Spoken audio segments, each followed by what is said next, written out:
Folks, today's episode brought to you in part by Seder's Seeds.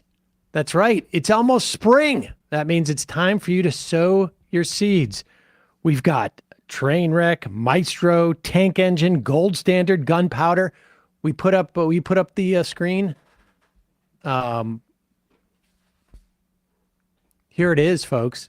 Welcome to our store. Welcome back. If you use the coupon code majority, you will get 15% off your seeds. We've got instructions there on how to and links on how to grow. Super easy to do. This stuff grows like weeds. Huh. I mean, it's actually true. We also have two new strains. One is Shofar, which comes from Gelato 41, and Casual Friday, which comes from Gorilla Glue. Do we have any pictures on there? Have we put those pictures on up yet? No, those are the things. I guess we haven't posted the photos, but people have been sending in clips of their grows. 15% off with the coupon code majority. Check it out. Now's the time to plant your seeds. Cedersseeds.com.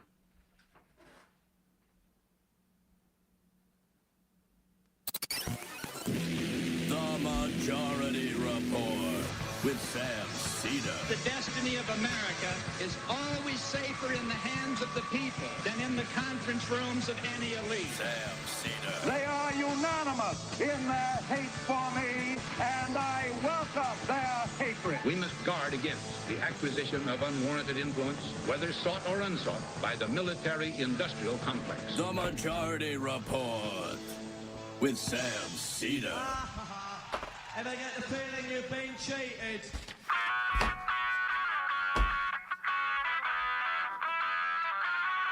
It is Tuesday, March 5th, 2024. My name is Sam Seder. This is the 5-time award-winning Majority Report.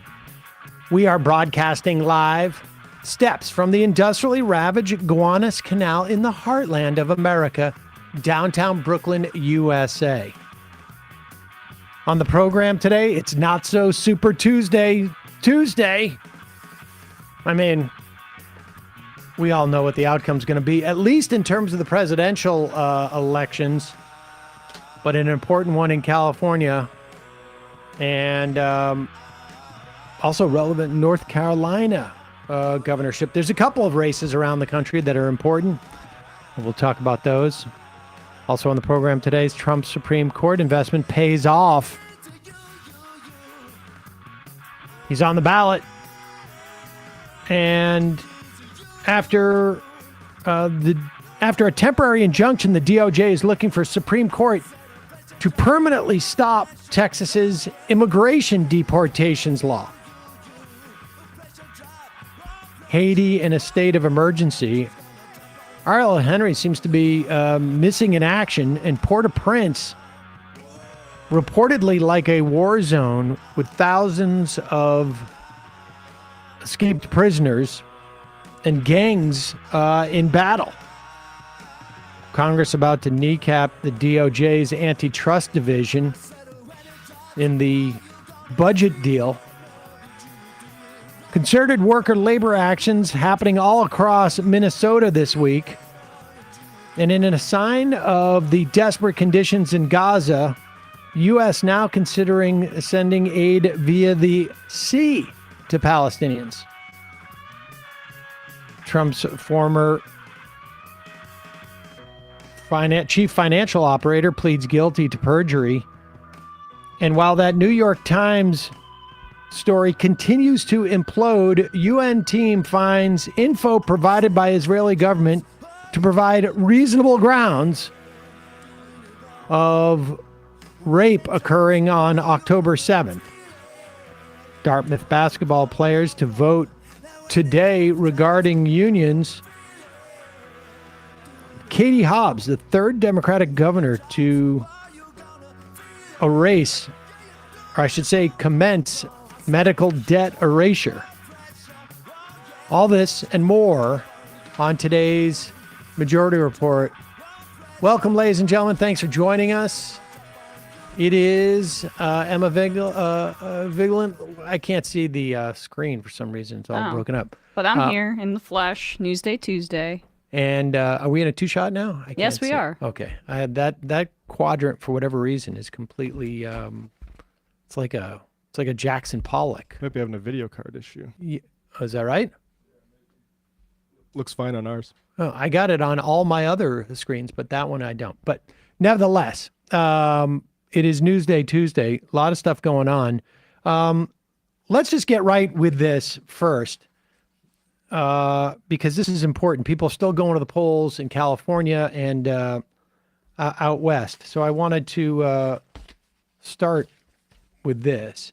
If you are looking to vote uncommitted in today's primary, there are today, anyways, 4 or 5 states in which you can do so. Alabama, Colorado. In Colorado, it's called non-committed. Iowa, that's a mail-only caucus, so it may be too late to do that. Massachusetts allows you no preference. And Minnesota, North Carolina allows you no preference. Tennessee and American Samoa. We'll talk about these as they go. But if you want to vote, an uncommitted, that's the way you can do it in those states. There is another section of states, well, that being Vermont, essentially, where you can't vote. There's no uncommitted option, but you can write in. So you could write in uncommitted. That seems to be the one that I think is catching fire.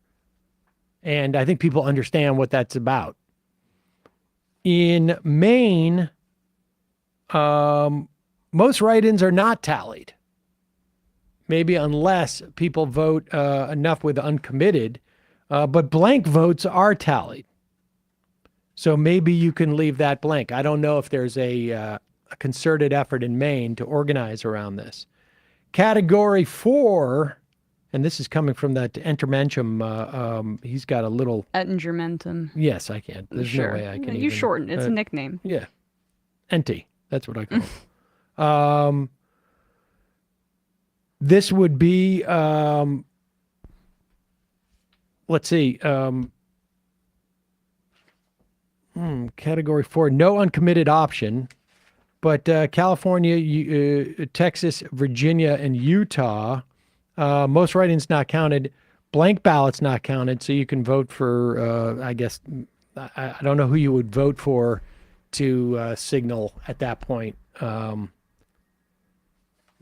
problem with Gaza. I Right. mean, you can vote for one of the primary candidates. I think they're both on the ballot. I think Marianne Williamson has jumped back into the race, last I heard. Yeah. Unsuspended her campaign. Is that the first time that's ever happened? just in say, history? No. Ross Perot went back and forth. Oh, he did? Yeah, as a third-party candidate, actually. And still ended up winning 20% Oh, of a the lot. vote. Yeah. I think it's a problem for candidates to see grassroots momentum and say, not like that, me, Well, if that's what people are doing. well, yeah. I mean, what have I been saying about this campaign? Well, I think it came in, to be fair, it came in after she came in third to uncommitted, but beat Phillips in. She did, but like on the Endorse I'm uncommitted sorry, then. on the Right. heels of that historic display of democracy, of people putting their voices together, coming together to share their voices to express opposition to this genocide, to then say, I'm going to use this as an opportunity to jump back in the race, raise some more money to sell a book. I don't know.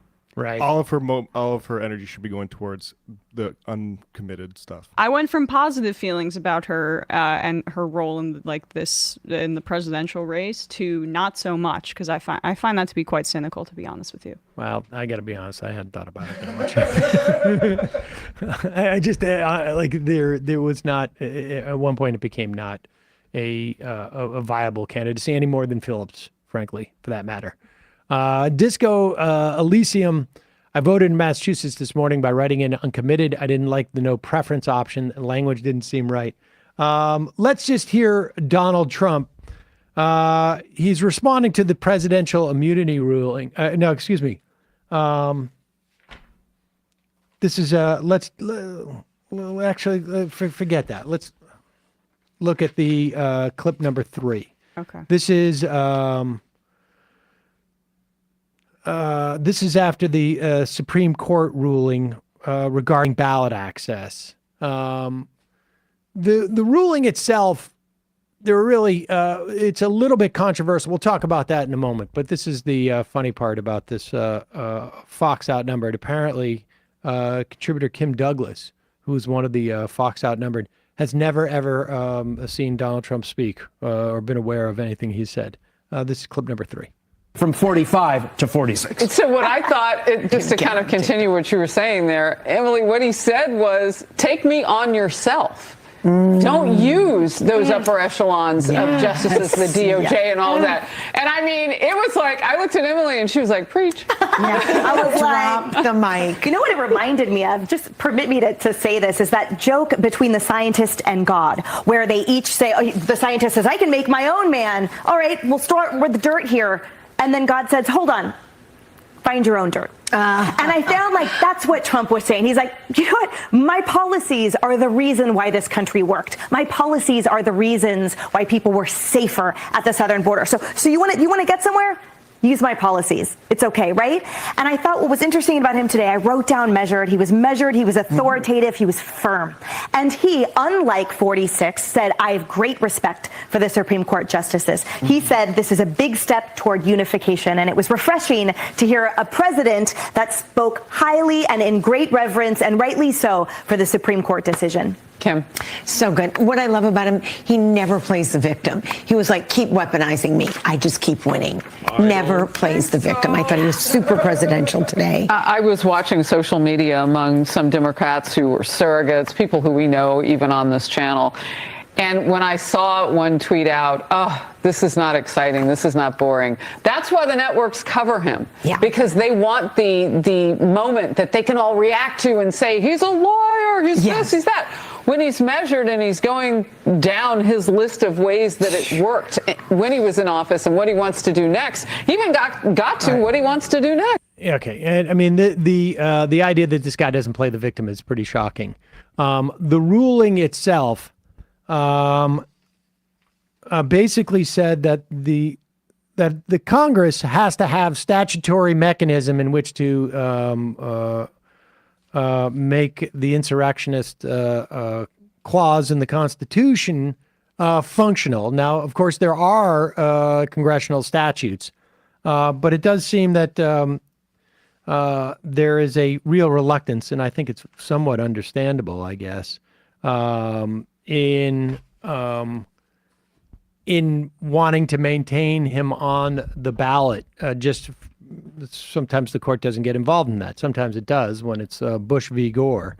But the interesting thing here is that ostensibly it was a 9-0 ruling. 4 of the justices seem to have a problem with how far the court took it in terms of responding. Which was like saying that essentially Congress has only the authority to rule on Section 3 of the 14th Amendment. Although they did leave the door open, is my understanding, to the criminal insurrection statute to be sufficient as well for Congress to adopt, essentially. But it does narrow things. It is a little bit absurd, the idea that for whatever reason, in this one particular instance, the judiciary can't do it unless that was the argument they were going to make.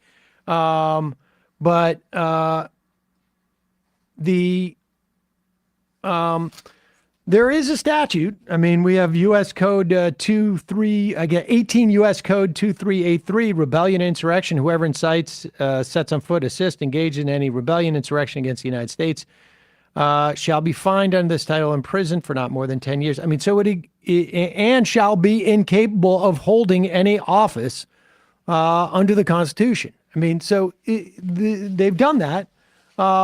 It's a little bit absurd, but they went forward and basically said that there has to be almost like a new law that Congress has to pass has to pass. Maybe in outlining every instance of insurrection, it's unclear. But this is where we are with the Supreme Court. That was an investment that, paid off in sorts. Here is Donald Trump's statement, or I should say his video statement from Mar-a-Lago yesterday.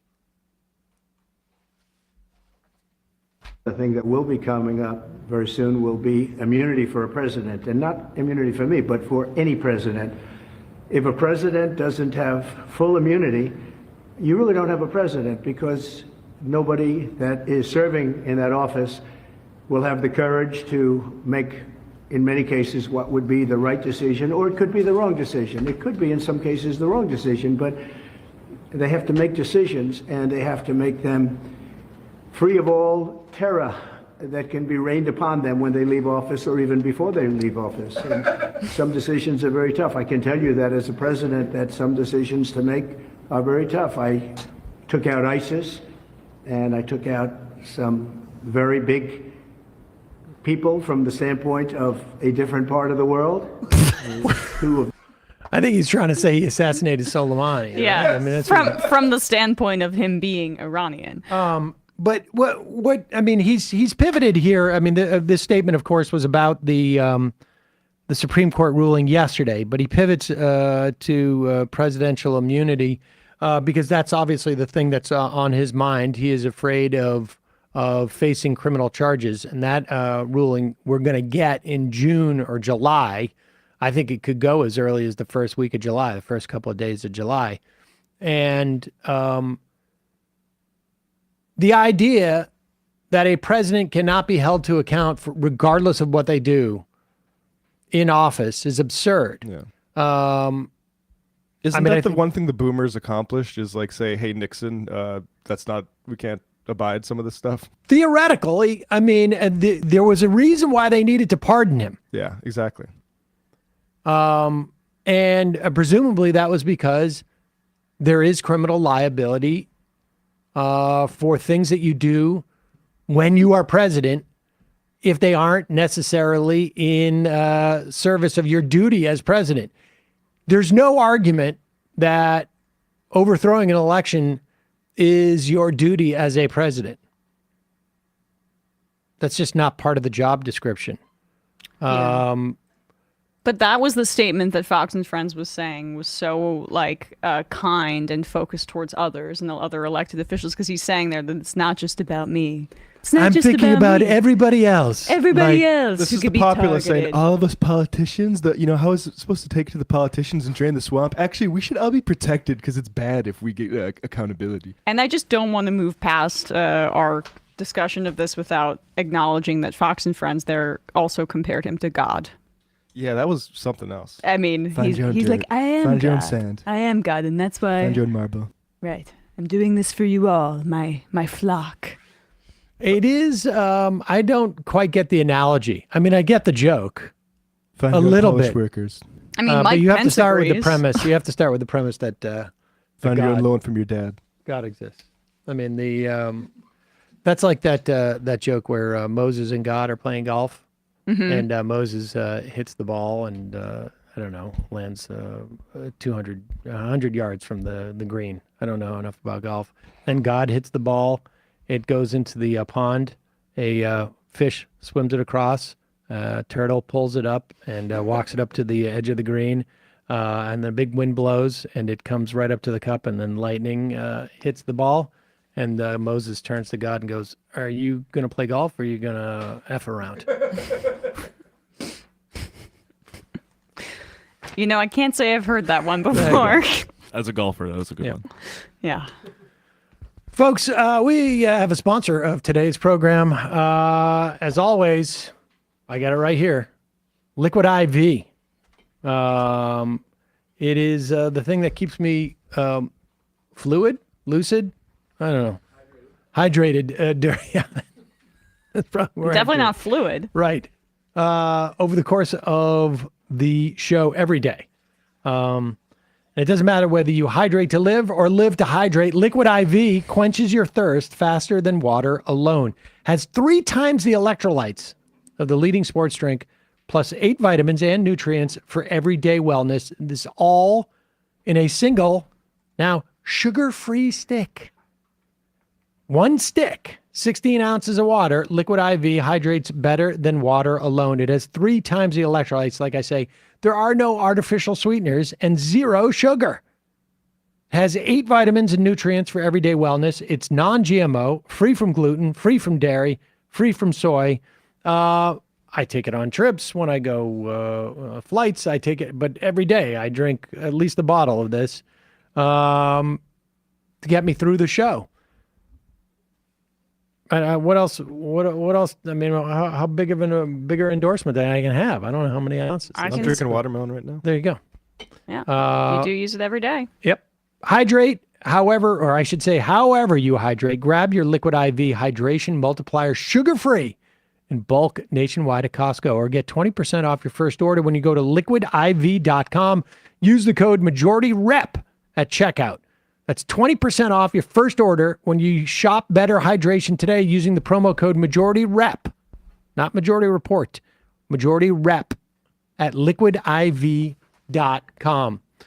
Also, Bradley last night tried the new gummies from sunsetlakesebede.com. It's their newest product, the Delta 9 gummies. They contain 5 milligrams of hemp-derived THC and 50 milligrams of Sebede. It's a gentle 10-to-1 blend that you're sure to love. Bradley, what was your response? They're very effective. Good to know. There you go. I had a good time last night. Wow. Before All right. going to sleep. Folks, right now, when you use the code Delta at checkout, you can get 25% off of all their gummy products. Their regular Sebede gummies, their Sebede gummies with melatonin, the Sebede gummies with ashwagandha, I can't pronounce that, mushroom for relaxation, focus gummies that have lion's mane and cordyceps. Check them out. You will love them. And the other THC with the full spectrum, 1 milligram of THC. The sale ends March 6th, so that's tomorrow. Check out sunsetlakesebede.com for terms and conditions. As always, you can get 20% off site-wide with the code LEFTISBEST. One word, but 25% off all their gummies until tomorrow night. Somebody's asking, Swing State, why do we have to say Sabade instead of, well, you know? And that's because of, there are some platforms that are a little sensitive to that. Especially that THC. Yeah, exactly. All right, let's get back into this. Donald Trump spoke towards the immunity. And one of the things, let's go into Super Tuesday, I guess. The biggest race, of course, is going to be in California, in my estimation, and we'll see as to whether we get 2 Democrats coming out of the jungle primary or 1. Adam Schiff, the centrist Democrat, he actually was, he was one of the blue dogs, I think, right? Didn't he come in as a blue dog Democrat? And he has seen more or less the writing on the wall. He's kind of been benefiting from the Pelosi machine. She handpicked Adam Schiff in many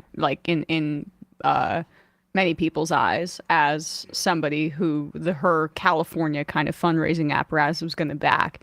And he has just been able to rake in a bunch of dollars. He also, I think a big part of it too was she also placed him on the House Oversight Committee. If I'm not mistaken, that was the committee that he was on during the Trump administration.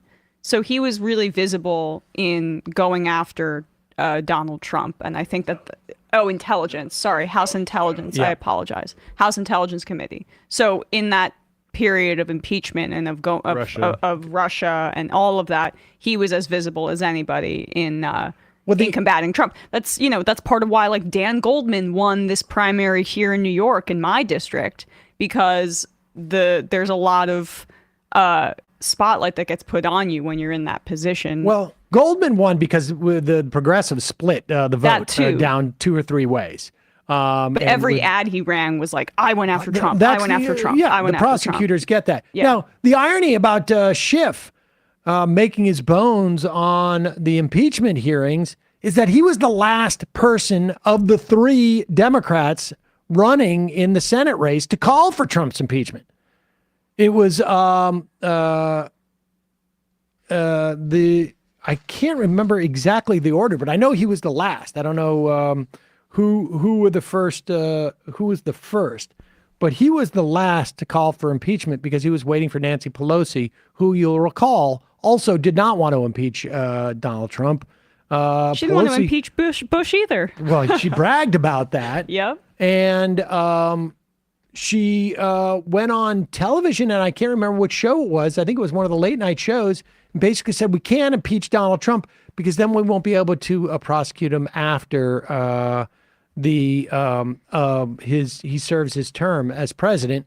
And of course, nothing has ever been more wrong in the history of the world. I find it really hard to believe that she was not aware of that. I find that really hard to believe. I think she just didn't want to do it. Typical sort of like Democratic fear of exerting any power. But that's where we're at. The other interesting race that is happening is in North Carolina, where you have an absolute lunatic running for governor there, Mark Robinson. He's going to win the Republican primary, most likely. Most likely. Here is, first let's hear from Donald Trump talking about his race with Nikki Haley. This is clip number 10.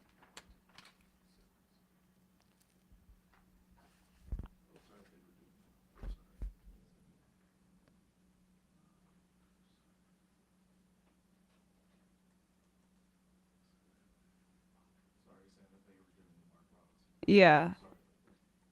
We're trying to get this video up here. Yeah.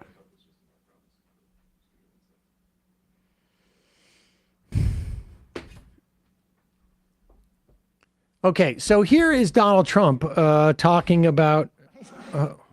Hold on.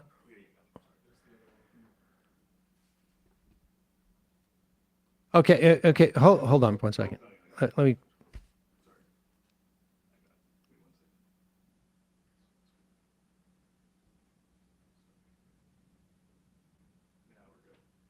Okay, here is Donald Trump calling in to Fox's Fox and Friends this morning, talking to Brian Kilmeade and Lawrence Jones about Nikki Haley. Remember, just yesterday we heard on Outnumbered that he never plays the victim, Donald Trump.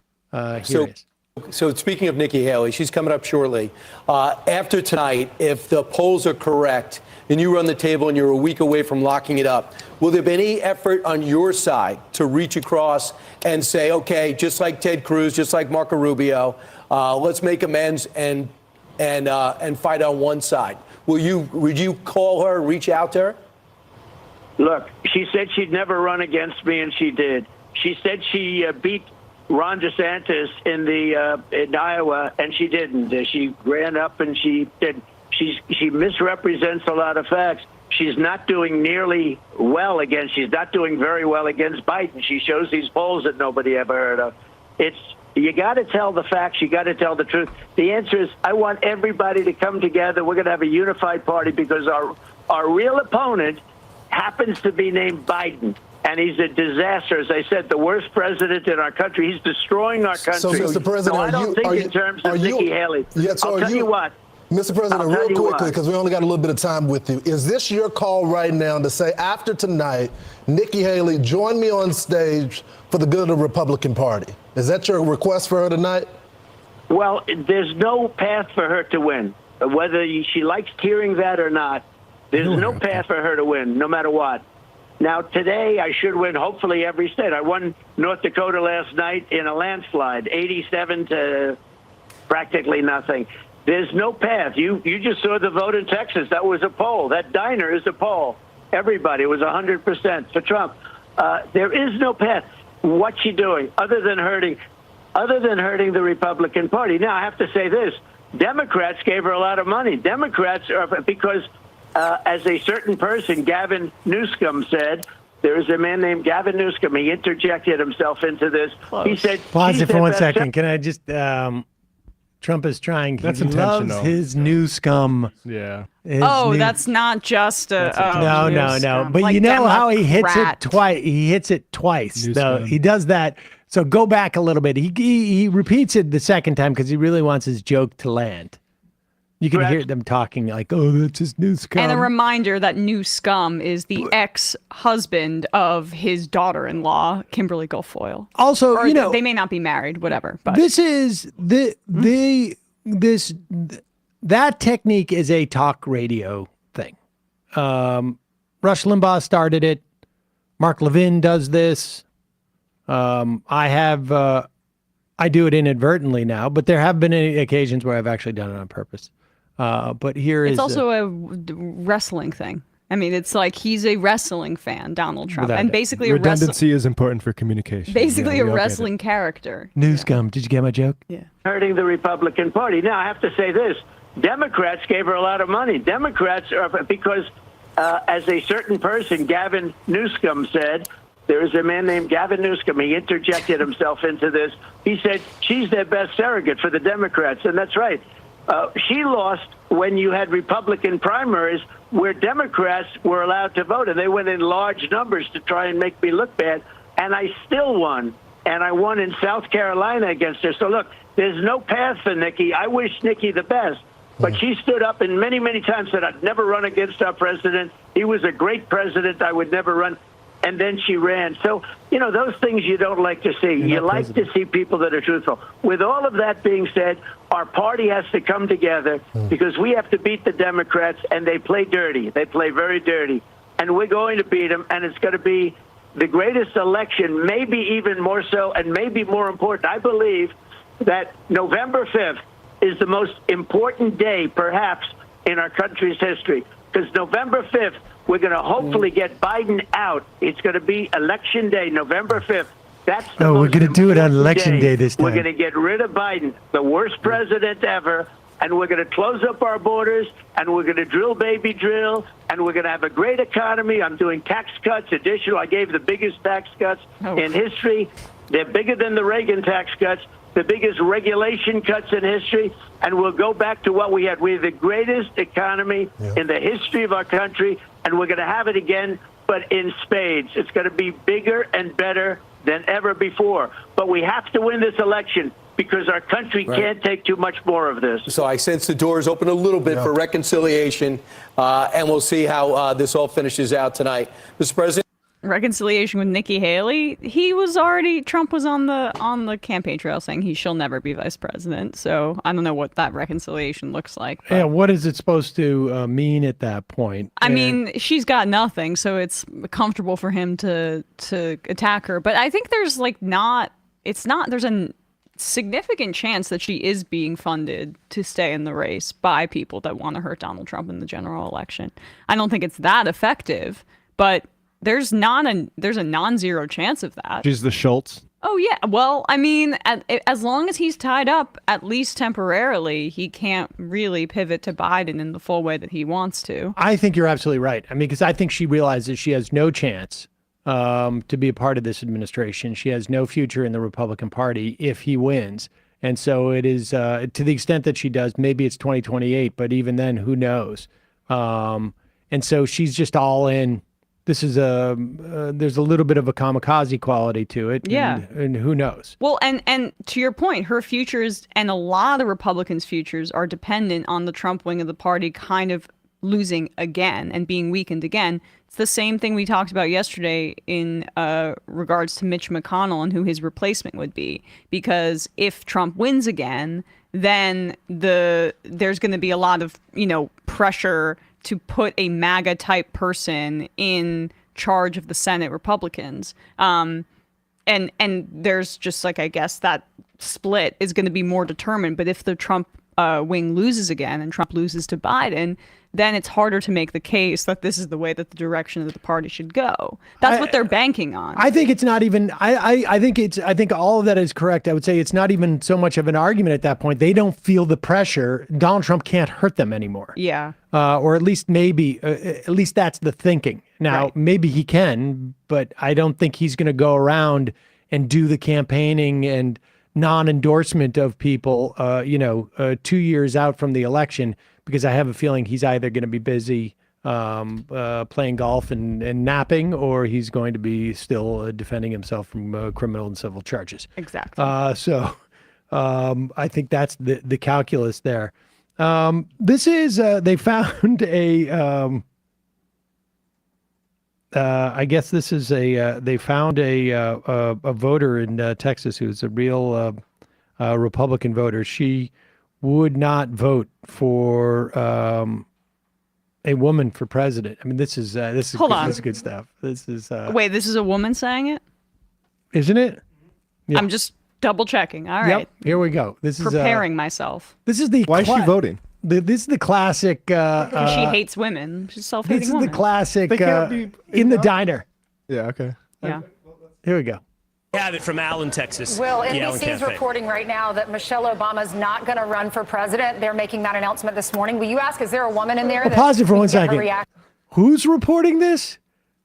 I thought we broke this story a long time ago that Michelle Obama is not running for president. I have a scoop for any intrepid reporter that wants to slide into my DMs about my decision whether or not to run for president in 2024 or not. I mean, Hillary Clinton is not running for president. we just got news that a big nightmare that we have every night is not going to happen. Yeah. Because if she did run for president, she'd win, I think. And I mean, this is the thing that's so hilarious about this is that they're reporting that this nightmare that they've had, this ongoing fantastical nightmare, is over, but it's really not. I mean, if you dreamt that Michelle Obama was going to jump into the race halfway through the primaries, you can also dream or have nightmares that she's just going to show up at the convention and take the whole thing. Yeah. Like, this is all just a complete the fact that they're telling you it's over, that they're reporting it, probably means that This it's is when you actually need to be in most the vigilant, works. yeah. Right. They're over the target. Texas. Will, the Allen NBC is Cafe. reporting right now that Michelle Obama is not going to run for president. They're making that announcement this morning. Will you ask, is there a woman in there that we can get her reaction? Yeah, right here. Oh, yeah, we got it, woman. Say that off I mic. remember her last name because who forgets a last name that is Tax? But I don't remember your first name. Paula Tax. So NBC just reported that Michelle Obama has said she will not run for president. Thank God. Okay. Yes. Ainsley said, I would love the reaction from a woman in the crowd. And I wouldn't vote for a woman, and especially, Nikki Haley. I'm just going to say this. She's probably menopausal. We don't need that. hey, she said, how about we vote for people regardless of their gender, just the right person for the job? Oh my God. No, What's with the woke buddy, Is that what she said? That is not what she said. That is not what she said. We vote for the right person regardless of their gender as long as they can't be menopausal. Yes, or on their period at all, ever. So why, I mean, honestly, it's kind of an affront that she even chose to respond to that question instead of deferring to her husband there. Right, I immodest. know it. Did he give her permission to speak? I didn't see that happen. Yeah, why did the reporter not ask him first? Honestly. I love how Will Kane does not miss a beat and completely tries to tell everyone you didn't just hear what you heard. Also, is she unfit? Like, has she undergone menopause? Should she be even around heavy machinery? Those are the questions we should be asking. Yeah. Let's play this again. That's too good. Woman, and especially, Nikki Haley. I'm just going to say this. She's probably menopausal. We don't need that. Hey, she said, how about we vote for people regardless of their gender, just the right person for the job for America? We saw it. You put a mic in her face. Wait, what? Oh, Will, are you telling us that the sound that we got was wrong? No, she meant the opposite. Opposite. Huh? That was pretty impressive. What is the mindset of a woman that literally thinks that they are incapable of anything because of their biology? They just can't be president. They can just do other things. She can be, I voting would and imagine, driving. like a housewife and having a credit card. Just like mass Stockholm syndrome. Well, that's a new form of like sort of New York bigotry meeting a very ancient form of patriarchy. Yes, right. The black part of the fact that Michelle Obama was black also. I mean, it's a miracle she didn't say a we dodged racial the bullet there. slur on air. Exactly.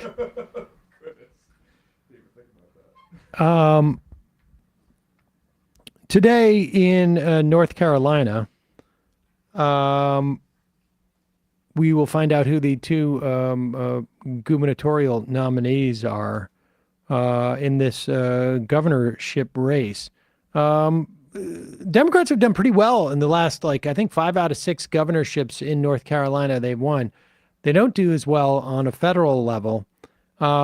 This current governor, who's a Democrat's term limited out. Exactly. But his lieutenant governor is a Republican. He is running.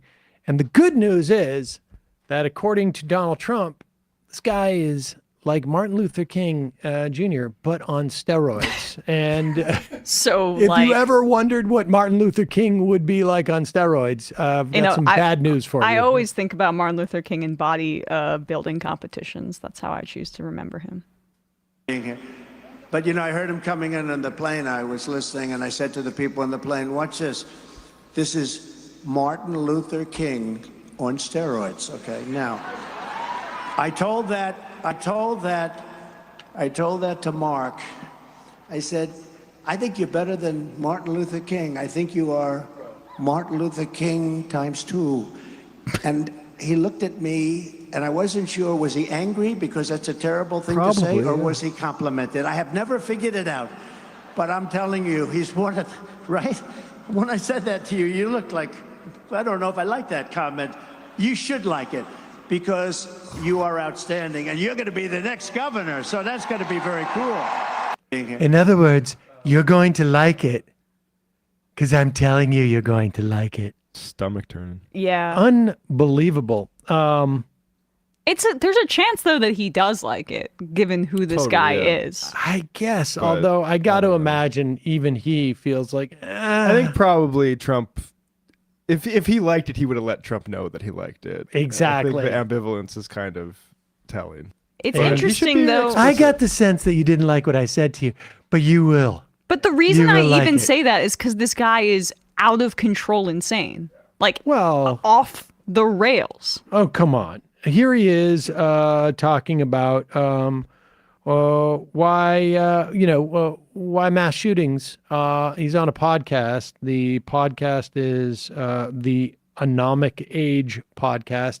Here he is explaining why we get mass shootings. In this country is the spiritual aspect, but it's bringing a spiritual stain on this country. People say, well, I just can't believe we're having all these mass killings, and I can't believe that people are so mean. Our own government is promoting the murder of infants. Mm-hmm. Do you think that somehow people talk about karma all the time? Yeah. Do you think that that's not swinging back around in this society? And that people are seeing how human life is being devalued through the murder of all these infants? Of course it is. Of course they are. So, it's just like that old thing that Malcolm X said years ago about the Kennedy assassination, about chickens coming home to roost. Oh, you read my brain. When you spill that innocent blood, that blood is going to come back as a stain on you, and it's going to come home to roost. And we see it now. We have these leftists out here are promoting these ideals that devalue human life. And now that it's starting to show up in our society in these terrible ways, they want to turn around, they want to try to blame guns, and they want to try to blame the NRA, and they want to try to blame conservatives, and they want to blame Donald Trump. They have nobody to blame but themselves and the policies that they've been pushing that devalue human life across the country. So the idea being that abortion, which has been legal in this country for 50 years, it took a 30-year lag or so, 35 years for there to be an increase in mass shootings. not correlated at all into the massive uptick in the purchase of firearms. Or the repeal of the assault weapons ban under the Bush administration. That's not the first time that he's weighed in on mass shootings. He has a series of Facebook posts that have not been deleted. One of them also refers to the movie Black Panther as a Jewish Marxist conspiracy theory. Let's put this up. We'll read the whole thing. I want to read the one related first to the that was an aside. My apologies to the mass shootings. This one where he says, "Let me see if I have this correct. A spoiled, angry, disobedient child shot and killed 17 of his classmates, and now spoiled, angry, know-it-all children are trying to tell law-abiding adults that we must give up our constitutional right to own certain weapons. Cue Rod Serling, because this must be an episode of The Twilight Zone. David Hogg and the rest of these silly little immature media prostitutes need to grab a passy, have a seat in timeout, and shut up." So he's referring to the victims of mass shootings as prostitutes. And then the other one I was referencing earlier, again, this is still up on his Facebook. We have this other one, Bradley. This is back when he was just a businessman, right? I mean, he was just sort of weighing in. 2018. It is at once funny and sad how African Americans need Hollywood to validate them. I have been biting my tongue about this silly Black Panther comic book movie, but I can't any longer. It is absolutely amazing to me that people who know so little about their true history and refuse to acknowledge the pure sorry state of their current condition can get so excited about a fictional hero created by an agnostic Jew and put to film by satanic Marxists. How can this trash that was only created to pull the shekels out of your Schwarza pockets invoke any pride? You want something to be proud of? How about pulling your heads out of the sand and start speaking up and telling the hard truths about the excesses, blah, blah, blah. So this is not MLK times 2. This is Jason Whitlock times 0.8. Exactly. Yeah. It's wild to go from Malcolm X's extremely based Vietnam quote about the JFK assassination and then saying these damn leftists. Like, that's one of the most famous quotes about criticizing American government overseas in world history, and then now you complain about Marxists. But so maybe the reason he didn't like being compared to MLK is the fact that Martin Luther King, was like anti-war and not an anti-Semite. Not an anti-Semite, and maybe just different ideologically, as opposed to the on its face offensiveness of Trump's statements. I guess we'll never know. That's pretty impressive, though, and you got to hand it to him for keeping that up on Facebook. Although I also think it's possible he can't find his way back there. Yeah, I have the links, buddy. You can send it to him. That's something dark, saying things like prostitutes. So yeah, I wonder if he's some kind of he's definitely a lunatic. Yeah, keep your kids away from him. So we will give some wrap on today on Super Tuesday tomorrow. But I don't think I think look, if you have the opportunity to vote uncommitted or something similar, do so. The most that an uncommitted, and these are not swing states, so it really doesn't have the same sort of like salience to Biden's reelection in one respect, and it's not going to have the same sort of like publicity opportunity. But tomorrow we're going to be speaking to a representative of the biggest union in Washington State about their decision to endorse uncommitted in the Washington State primary, which is a week from today on March 12th.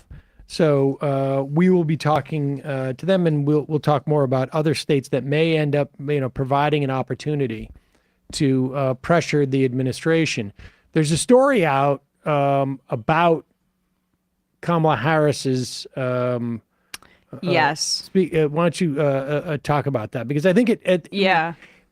It's hard to know whether the story is true or not, but it's irrelevant insofar as you can tell what they're trying to do. Exactly. Bradley, I'm going to send this here if we want to put this up on the screen. So last night, a story came out after Kamala Harris called for a ceasefire at a speech in Selma, Alabama. And then there was a pause, and then she said, for at least 6 weeks. There was mixed responses. One, the fact that she did seem kind of forceful and that there is a change in tone from the White House. I mean, it's way too delayed, was notable. But then the fact that she said that 6-week thing, it's like, or at least 6 weeks, is like, how much is this an update from your position previously for the past few weeks? That was a big part of why the United States was vetoing those UN ceasefire resolutions, because they said permanent as opposed to temporary. It was not enough of an improvement in my estimation, and I think many other people's estimations. So after that backlash happened, which was like, I think, not over the top, but still got the attention clearly of Kamala Harris's team, there was a piece last night, an exclusive in NBC News, where clearly her team leaked that she's not been happy with the Biden administration's policy on Gaza, and that they potentially edited her speech to add certain provisions, including potentially that 6-week language. Before Vice President Kamala Harris delivered pointed remarks Sunday about the need for an immediate 6-week ceasefire between Israel and Hamas as a part of a deal to release hostages, officials at the National Security Council toned down parts of her speech. 3 current U.S. officials and a former U.S. official familiar with the speech told NBC News. The original draft of Harris's speech, which is when it was sent to the National Security Council for review, was harsher on Israel about the dire humanitarian situation in the Gaza Strip and the need for more aid than were the remarks she ultimately delivered, according to one of the current officials and the former official. 2 of the U.S. officials said the initial draft speech called out Israel more directly about the need to immediately allow aid trucks in. One of them described Harris's original language as strong but not controversial. The move to soften Harris's comments highlights how reluctant the White House still is to aggressively criticize Israel in public, as President Joe Biden tries to maintain some influence over the Israeli government and secure a hostage deal. The current officials said that the changes were tonal rather than shifts in policy, and that Harris's comments about a ceasefire, which were widely covered, reiterated Biden's remarks 2 days earlier and the administration's position on the war. Now, let's scroll actually to the bottom here, because this quote at the very end is, I think, the most notable part for me. Even before Harris called for a 6-week ceasefire, people inside and outside the Biden administration who are critical of Biden's handling of the war viewed Harris as wanting but unable to take a more forceful stance against the fighting in Gaza, a Democrat who helped elect Biden in 2020 told NBC News. That the person said Harris had gone to great lengths to show up as a more empathetic voice in her outreach to Muslim and Arab Americans, as well as other Democrats who are disturbed by the worsening situation after months of bombardment. Her hands are tied, the person said. People are not attacking her because they know this is not her policy. This is Biden's war. This is Biden's failure. I think she would have asked for a ceasefire a long time ago, the person added. And again, this person is, quote, a Democrat who helped elect Biden in 2020. So these are people close to her. Yeah, exactly. I mean, in other words, that could be anybody. But it's notable that she's leaking it. There's a range of outcomes for her, right? She's also thinking about her prospects in 2028. Distancing herself from this is going to be key, and she sees the writing on the wall. I think it's also true that she's more empathetic towards Palestinians than Biden, because as Democrats go, I think it's almost impossible. It's almost impossible to be as racist, honestly, towards the Palestinians and horrific in your foreign policy than Biden has. But the other side of it is, she's wondering, is there an opening? And I know that it's such a slim chance, but if Biden's I'm out, dude, and people force him out, is she going to take his place as the nominee? I know it's the slimmest of chances, but there are a lot of seeds being planted, and she leaked some of this other stuff to Politico weeks earlier about how she disapproved of Biden's lack of sympathy towards the Palestinian people and how he was handling this. She understands, I think, that if she wants a future in the Democratic Party, everybody under 40 is just disgusted by this in the Democratic base. 2, I also think as a woman of color, she has a different experience in America than Biden has. Biden romanticizes Israel and romanticizes America and has a history of racist remarks about black people, about Arab people, and his actions reflect that as well. He's 81 years old or 80 years old. I forget exactly. He's not somebody who's going to change his mind. He's in fact like only now responding to this because of the immense pressure. And so she's trying to distance herself from it for her political future.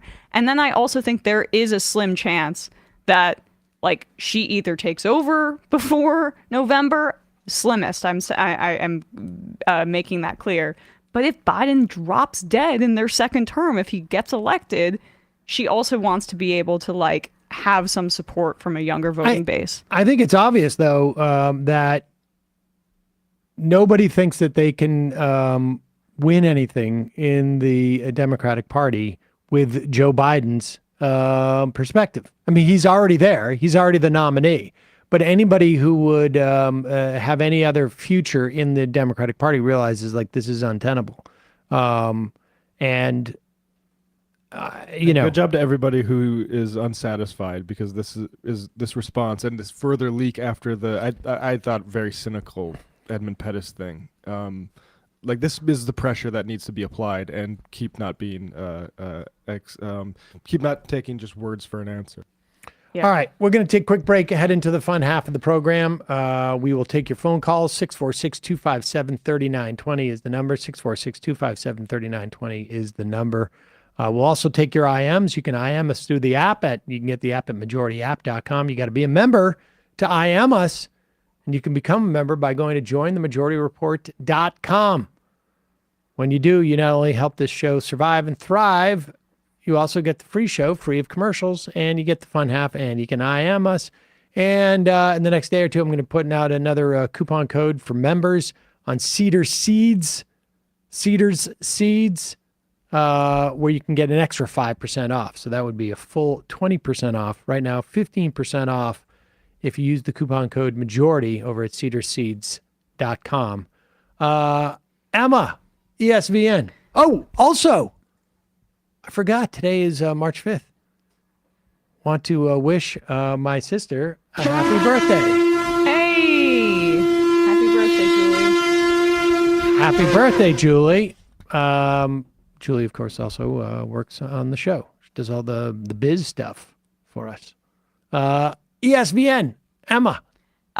Speaking of that biz stuff, though, we should do just last thing before ESPN. Get Out the Void, limited edition, folks. That's right, limited edition, because we're still, in the primaries, and you really want to get out the void. Get out the void. Yep, in honor of Super Tuesday, you can get out the void with us, or you can get one of the calendar T-shirts, days of the week. Not calendar. People are loving the Get Out the Void shirt, because every time someone wears it, somebody comes up to them and go, "What is that? I don't get it at all." I'm so excited for mine. And then it gives people like a 45-minute explanation as to why it's on a shirt. There's also the Whoopsie T-shirt, which you can give your explanation for. Yeah, and then that days of the week one, if you look closely, it's actually a Hamas target list. So you get 2 for 1 there. That's a joke. Shop.majorityreportradio.com. And then on ESPN, we talked a bit about the NFL free agency coming up, NHL trade deadline on Friday, and more news, youtube.com/ESPN show. Matt.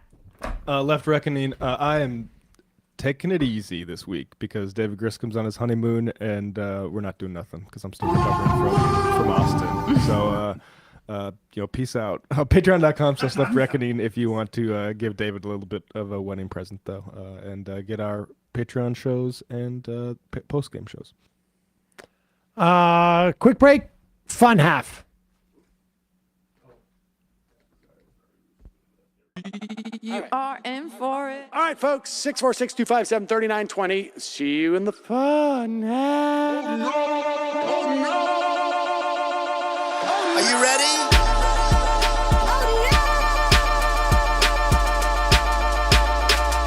Who sent us this? Anarchy. Alpha males are back.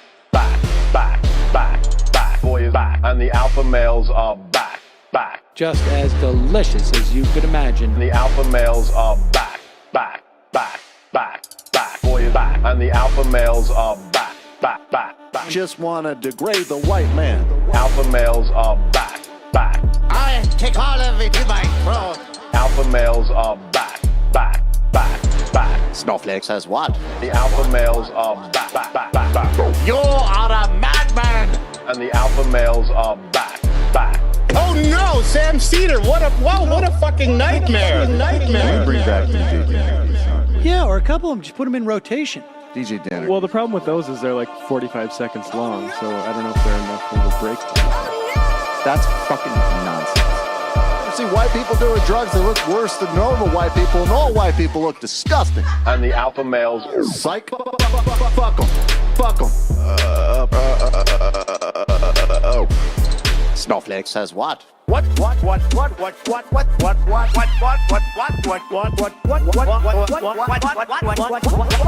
Snowflake says what? A hell of a lot of bank. A hell of a lot of bank. A hell of a lot of bank. Okay, I'm making stupid money. Hell of a lot of bank. A hell of a lot of bank. All lives matter. Have you tried doing an impression on a college campus? I think that there's no reason why reasonable people across the divide can't all agree with this. Psych. And the alpha males are back, back, back, back, back, back. And the Africans are black, black, black, black, black African. And the alpha males are black, black, black, black, black, black. And the Africans are back, back, back, back. When you see Donald Trump out there, doesn't a little part of you think that America deserves to be taken over by jihadists? Keeping it 100. Can't knock the hustle. Come on, fuck 'em, fuck 'em. Things I do for the bigger game plan. By the way, it's my birthday. Happy birthday to me, Jew boy. I have a thought experiment for you. And the alpha males are back, back. Africans are black, black. Alpha males are black, black. Africans are back, back. Come on. Come on. Come on. Someone needs to pay the price for blasphemy around here. I am a total pussy. Pussy.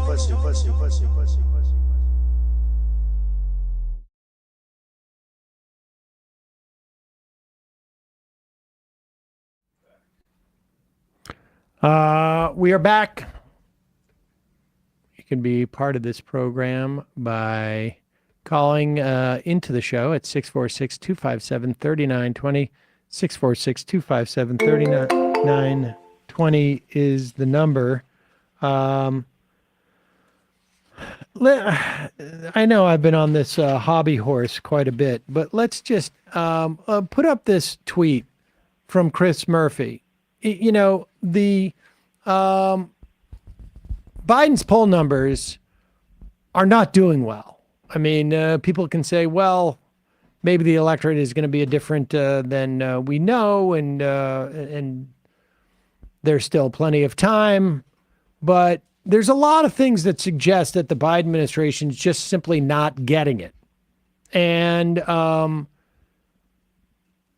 I think one of the things that is, obviously is highly problematic is I think the biggest thing that Biden is wrestling with is what is our support for the onslaught and slaughter, essentially, in Gaza. If anything, in addition to the fact that I think we're at a majority of Americans now think that there should be a ceasefire. Certainly the voters that Joe Biden's looking for overwhelmingly support a ceasefire. But even if that is not enough to influence people's voting, the engaged people who are engaged in politics, who would otherwise be going out and organizing on behalf of Biden, regardless of whether they thought he was the peak choice, as it were, the optimal choice, are not doing so.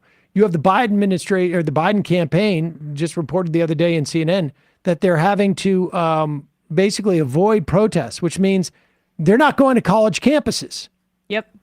They're not driving out the youth vote. They're not going into places where they may encounter protesters about Gaza. This is a real problem.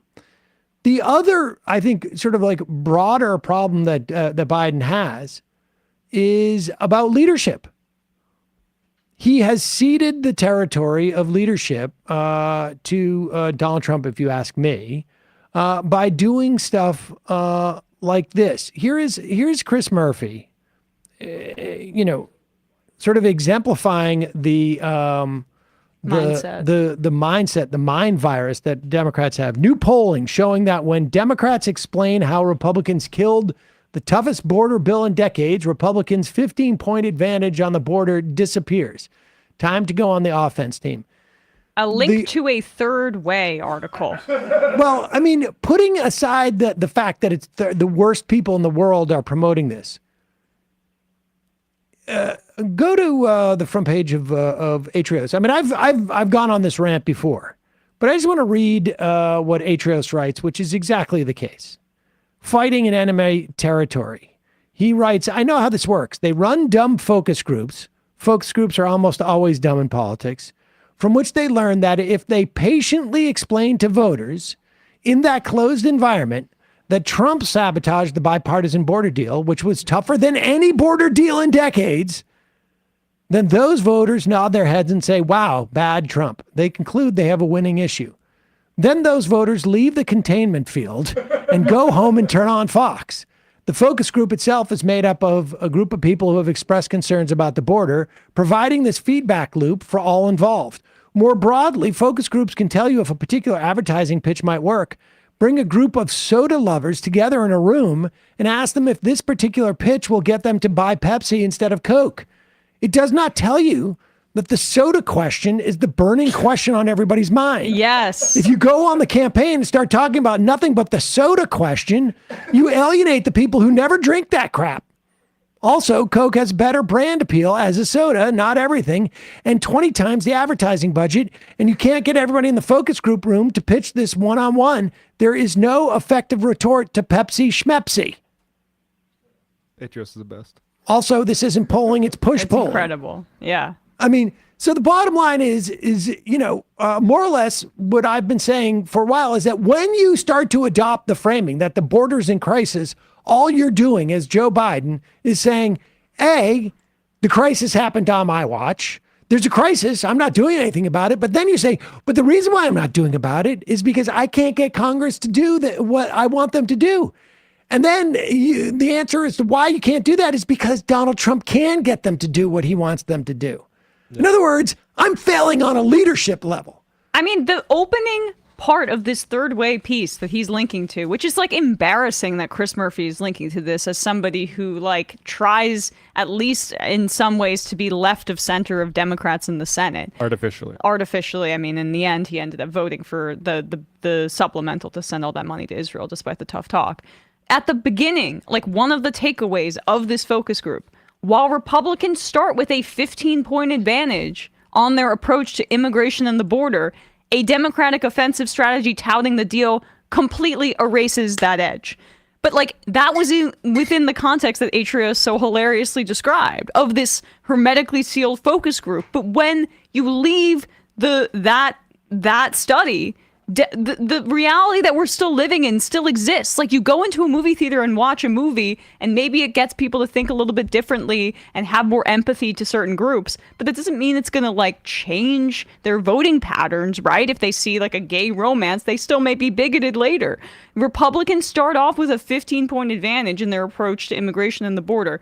Is this takeaway? Is this focus group saying that the Democrats' approach has cut into that? Because it doesn't show any evidentiary support to support that outside of this very specific focus group instance. The problem is that when you say we are doing what the Republicans want, but they still won't take the deal because Donald Trump is forcing them not to take the deal, all you're talking about, all it becomes at that point is a leadership thing. Now, if you have the opportunity to walk through all of these voters on how it is, how Republicans are gumming up the works and not doing anything, you might be able to get there, but there is an easier path to go. That is to actually have a better policy that doesn't alienate your people who are invested in the immigration issue, and present that to Congress, then say they're not voting for it, and then go out and say, this is a problem, that this better vision of immigration, this is a problem with the Congress. They are a do-nothing Congress. Like, pull up the amount of bills that this Congress has passed is half the number of the worst Congress ever before this one in terms of ineffective. Yet, we hear nothing about this because they exclusively want to run against Donald Trump. Well, if you want to run against Donald Trump, you can still. Look at this. 2023, fewest laws in decades look at that. It's not even close. Scroll up just a little bit so I can see what the two different colors are about. It's insane. It's the most unproductive in history by a factor of, I don't even know what I can say. And the idea that he's not running on this, and if you need to say the reason why they're doing so poorly is because Donald Trump is that, then you do that. But by essentially capitulating on the immigration thing. Now, again, this didn't happen. The bill didn't pass. But it does alienate people who are working on this issue and people who care about it. Yeah. And it also sets a marker in the future as to what becomes the reasonable deal to be made amongst the press. And Kane, let's just imagine for a second the situation's in reverse. I'm looking at issues that Democrats have an edge on, right? Abortion, climate change, those kinds of things. Can you imagine the Republicans saying, we're going to give you the Green New Deal.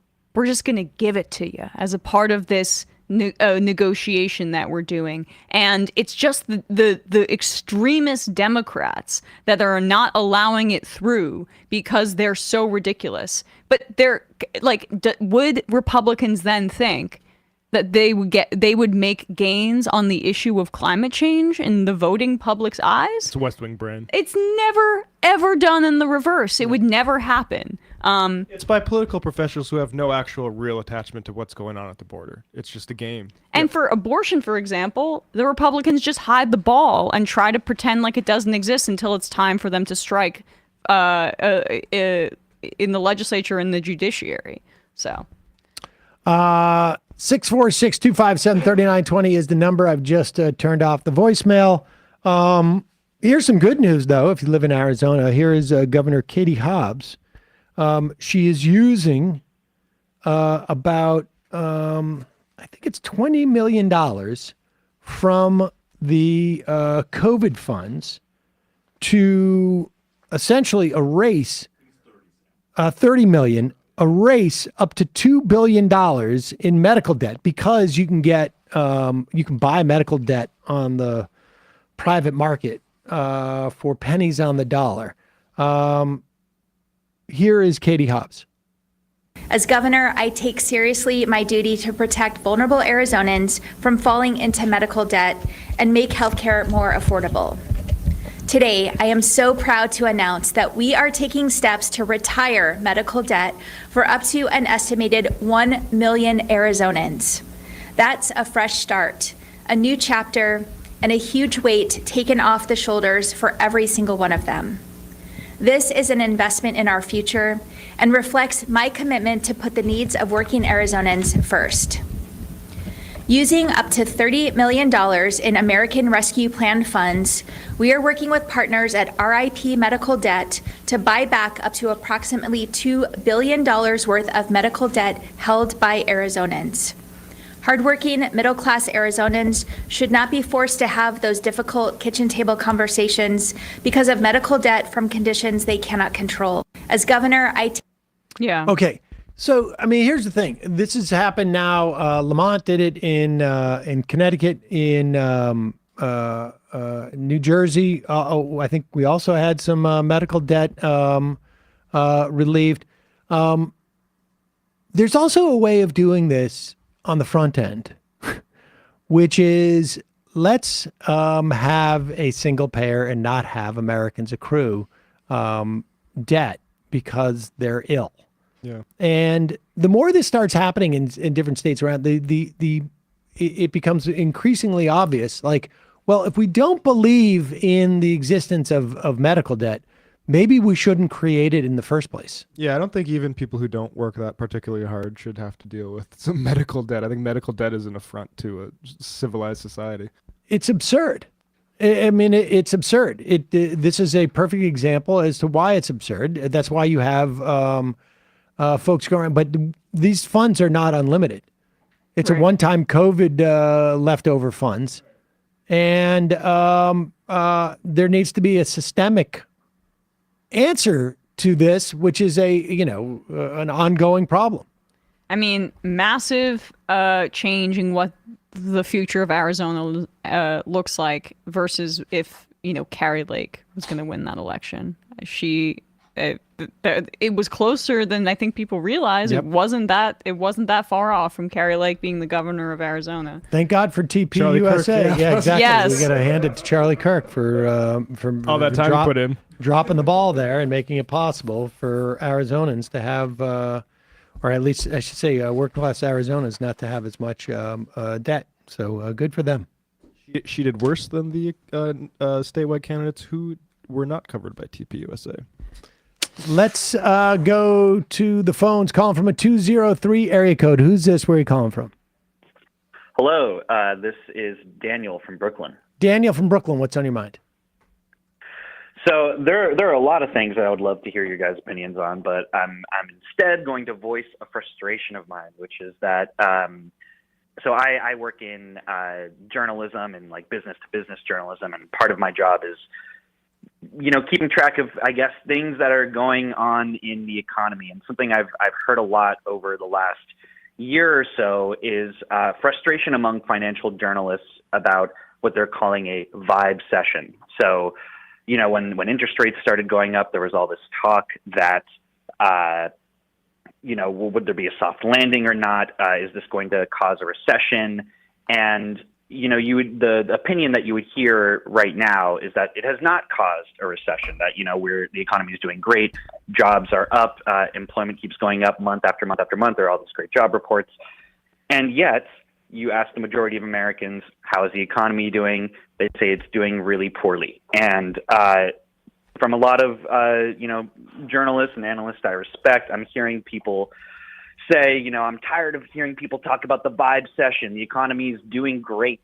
And I think something that these people are neglecting in, their analysis of why people think the economy is bad is rent. And there are several issues, but rent is one big one. I mean, rents keep going up and up. Pay is not rising to match. It becomes harder and harder to find decent housing. There's a shortage of housing. I think student loan debt is another really big issue. Obviously, people have to pay student loans again, but if you do not pay for this first year, there's not really a hit to your credit score, as I understand. And so there are a lot of people who are not paying in the hopes of like a relief somewhere down the line. But I think that once the credit hit turns back on this fall, you're going to see like a really big pullback in consumer spending that these financial journalists were expecting earlier this year in 2023 when student loan payments really turned back on. So I guess I'm just here voicing a frustration, and I'm baffled that there is not more awareness in discourse about the economy and finances about how these things are affecting the average American, and why I think housing. I'm shocked at the ignorance. I think the housing is a huge part of this. Yeah. I mean, everyone's over a barrel. Yeah, I think. I mean, the housing numbers are just crazy, and I think if you look at credit card debt too, you can start to see some problems there as well. But housing is the big problem. And I think like even not just rent. I think like, there's a lot of people who are in their homes at a 3% or 3.5% or 2.75% mortgage who want to move, but they're looking at their next house. If they're trying to like expand their family, let's say, they're looking at their next house. Even if they were to go out and buy a house the same size, it's going to cost double a month in payments than it does now. And so I think that general frustration, it is sort of shocking to me why that is so elusive. There are other indicators that would suggest the economy is getting better, but at the end of the day, like if you can't afford your rent, or you're putting a higher percentage of your monthly nut to rent, and you can't move and you can't pursue that job you want or live in the area you want, you're going to be bummed. Yeah, absolutely. And, I don't want to toot my own horn or anything, but part of the reason that I think about these things is because I'm affected by them. Like I'm in an apartment hunt right now in New York, one of the most expensive cities in the world. Yeah. It sucks, as I'm sure you've all experienced.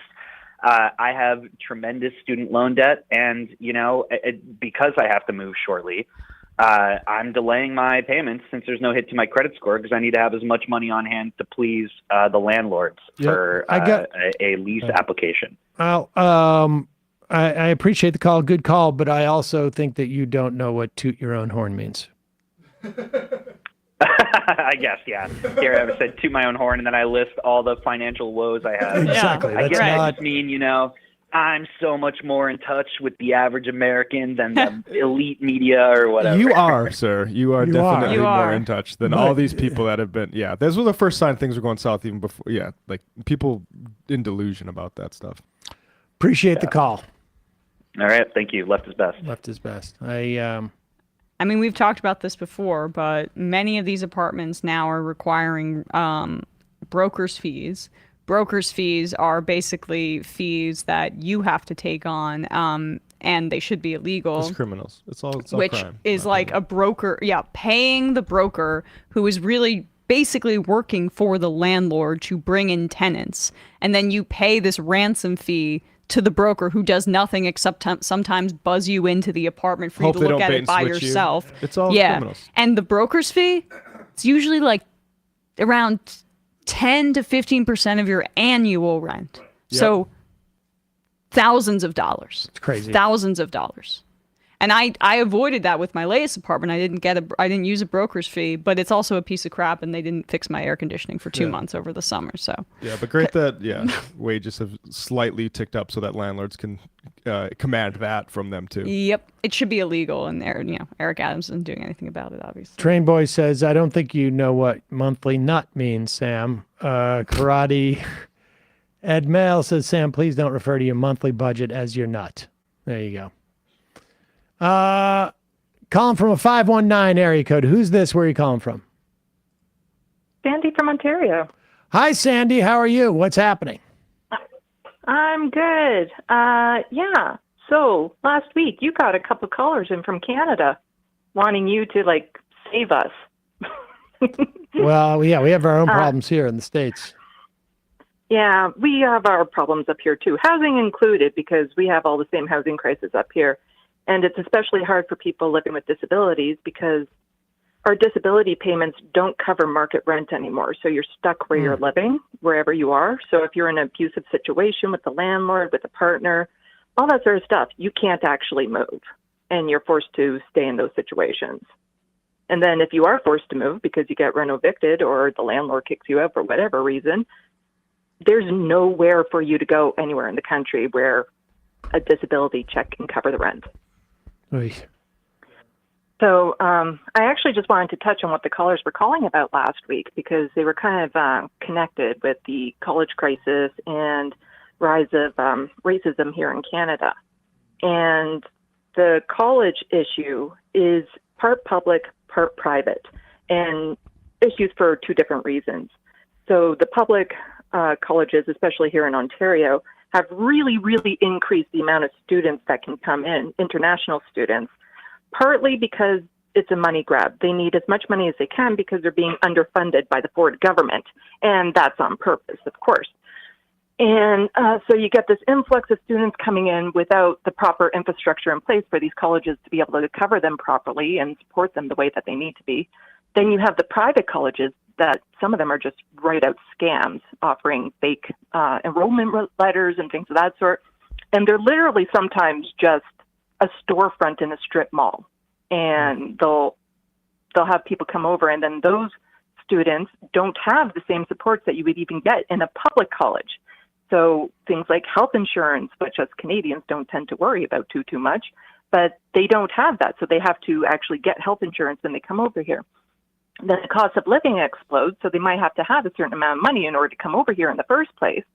But with the way the food prices have increased so drastically, the way the cost of living has increased so drastically, their budgets a few years ago don't match what's happening right now. So then there's a higher demand in food banks and things of that sort, which led to one food bank here in Ontario over the holidays rejecting any international student from getting food. Right. And so what's happening now is you have the conservative leaders that like to point at all these immigrants and international students and say they're the reason for the housing crisis. They're the reason for, high costs elsewhere, and we need to limit the amount of people that come in. And meanwhile, the Liberals are more than happy to have a whole bunch of newcomers come into the country because it's good in the headlines. Like we've had over 75,000 Syrians come in. There was over just about 1 million temporary emergency visas for Ukrainian refugees. And over 200,000 people have actually taken the government up on that. Even we have a program for refugees from Gaza. A whole 1,000 people can come over if they have family here that can, afford to keep them for a year. If they can get to the office, if they can, fill out all the biometrics, have a resume with all the jobs that they've had since they were 16 with their supervisors, be able to explain all injuries and scars on their body and hand over their social media accounts. Then they can come over. Crazy. And they're flexible on that cap of 1,000 people. So what you have is you have the Liberals using them like tokens and the Conservatives using them as scapegoats. And in the end, they suffer with both governments for different reasons. And because the Conservatives like to blame newcomers and stuff, racism is on the rise. Pierre Poilievre, the leader of the Conservative Party, he isn't outright openly racist yet, but he is falling into the right-wing tropes of anti-trans talk. So he's been very public about, wanting to restrict trans women from where they can go and things of that sort. But then you also have other conservative leaders like Danielle Smith, the premier of Alberta, who she didn't invite Tucker Carlson. Tucker Carlson came on a speaking tour, and she invited herself up on stage with him to talk conspiracy theory and his fear of his wife seeing him out of the shower and laughing at him, which was actually in the speech, kind of disturbing. I think I'll take a pass on that one. Appreciate the honesty of But it. yes, exactly. All right, well, Sandy, appreciate the update. People can check out Left of Box for more on this. When is your show regularly scheduled? My next live stream will be tomorrow at 6 p.m. Eastern on YouTube at Left of the Box. Thanks so much for calling, Sandy. Thanks, Sandy. Well, thank you so much for the shout out last week. I super appreciate it. Anytime. All right, let's go. One more call. Calling from a 587 area code. Who's this? Where are you calling from? Hello? Hello? Can you hear me? Yes. This is Devin from Edmonton. Devin from Edmonton. What's on your mind? I just wanted to talk about the housing crisis, actually, if that's all right. In Edmonton? In Edmonton, in Canada, in everywhere. I think. All right, be quick. We just did a couple of minutes on it. There's only so many that we can do about housing crises in various provinces in Canada on a Tuesday. Well, that's legit because it really isn't the most exciting topic. I will agree with you. But I did want to thank you guys because a few years ago I was feeling very helpless and you inspired me to get more involved in the community. And it's kind of led me to this point where I'm fighting with the city right now, trying to get them to ban short-term rentals based on an experience that I had where a ghost hotel opened next door to my house. You guys know about ghost hotels, right? What is it? Basically, just if somebody buys the apartment or buys a whole building and just rents out the Airbnbs. Yeah, so that's one form. But actually, I should be more clear. What happened was there was a bungalow next door, and a developer bought it and said that they were going to turn it into a duplex where the owner would live on one side, and then they would rent the other side out to students. But what they actually did was turn it into a full-time Airbnb. And it's honestly, you guys, during COVID, what people would do would just rent it out for parties because the clubs weren't open. And we had a lot of like dangerous situations over here. And it's tough because it's like, you don't know who these people are. I've never met the owner because they just have like a property management group that looks after it. And so it got to a point where I had to start going to my counselor to get them to do something about it because the city wouldn't do anything about it directly. And then it made CBC, and finally Airbnb shut it down. But during this time, like this took 3 years for this to happen. Wow. So it was just like, well, we're starting to see more regulation. I mean, New York City's got it, and for sure, and that's helpful. But appreciate the phone call. Yeah. Thanks. Oh, well, can I just say? Well, the real issue is that what's happening in Canada right now is there's a push for massive deregulation of building new housing developments. So essentially, creating more opportunities for these kinds of places. But councils, quote, housing advocates, won't do anything about actually like things that'll help, like banning short-term rentals.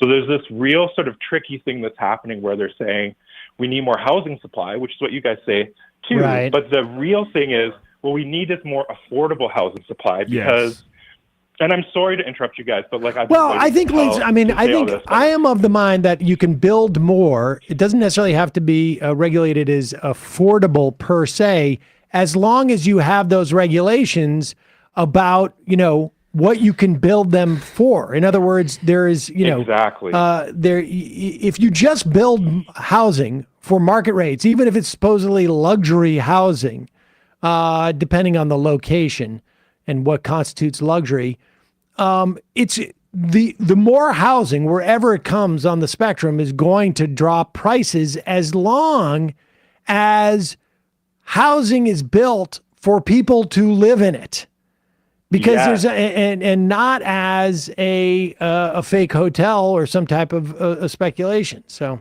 there was because that's what they fall back on. All right, because it's appreciate so the call. Lucrative. Thank you course. so much, you guys. Thanks. Yes, and thank you. Bye. Yeah, you can. I just wanted to add this because there was a bill introduced. I don't think it's really going anywhere, but late last year, called the End Hedge Fund Control of American Homes Act of 2023.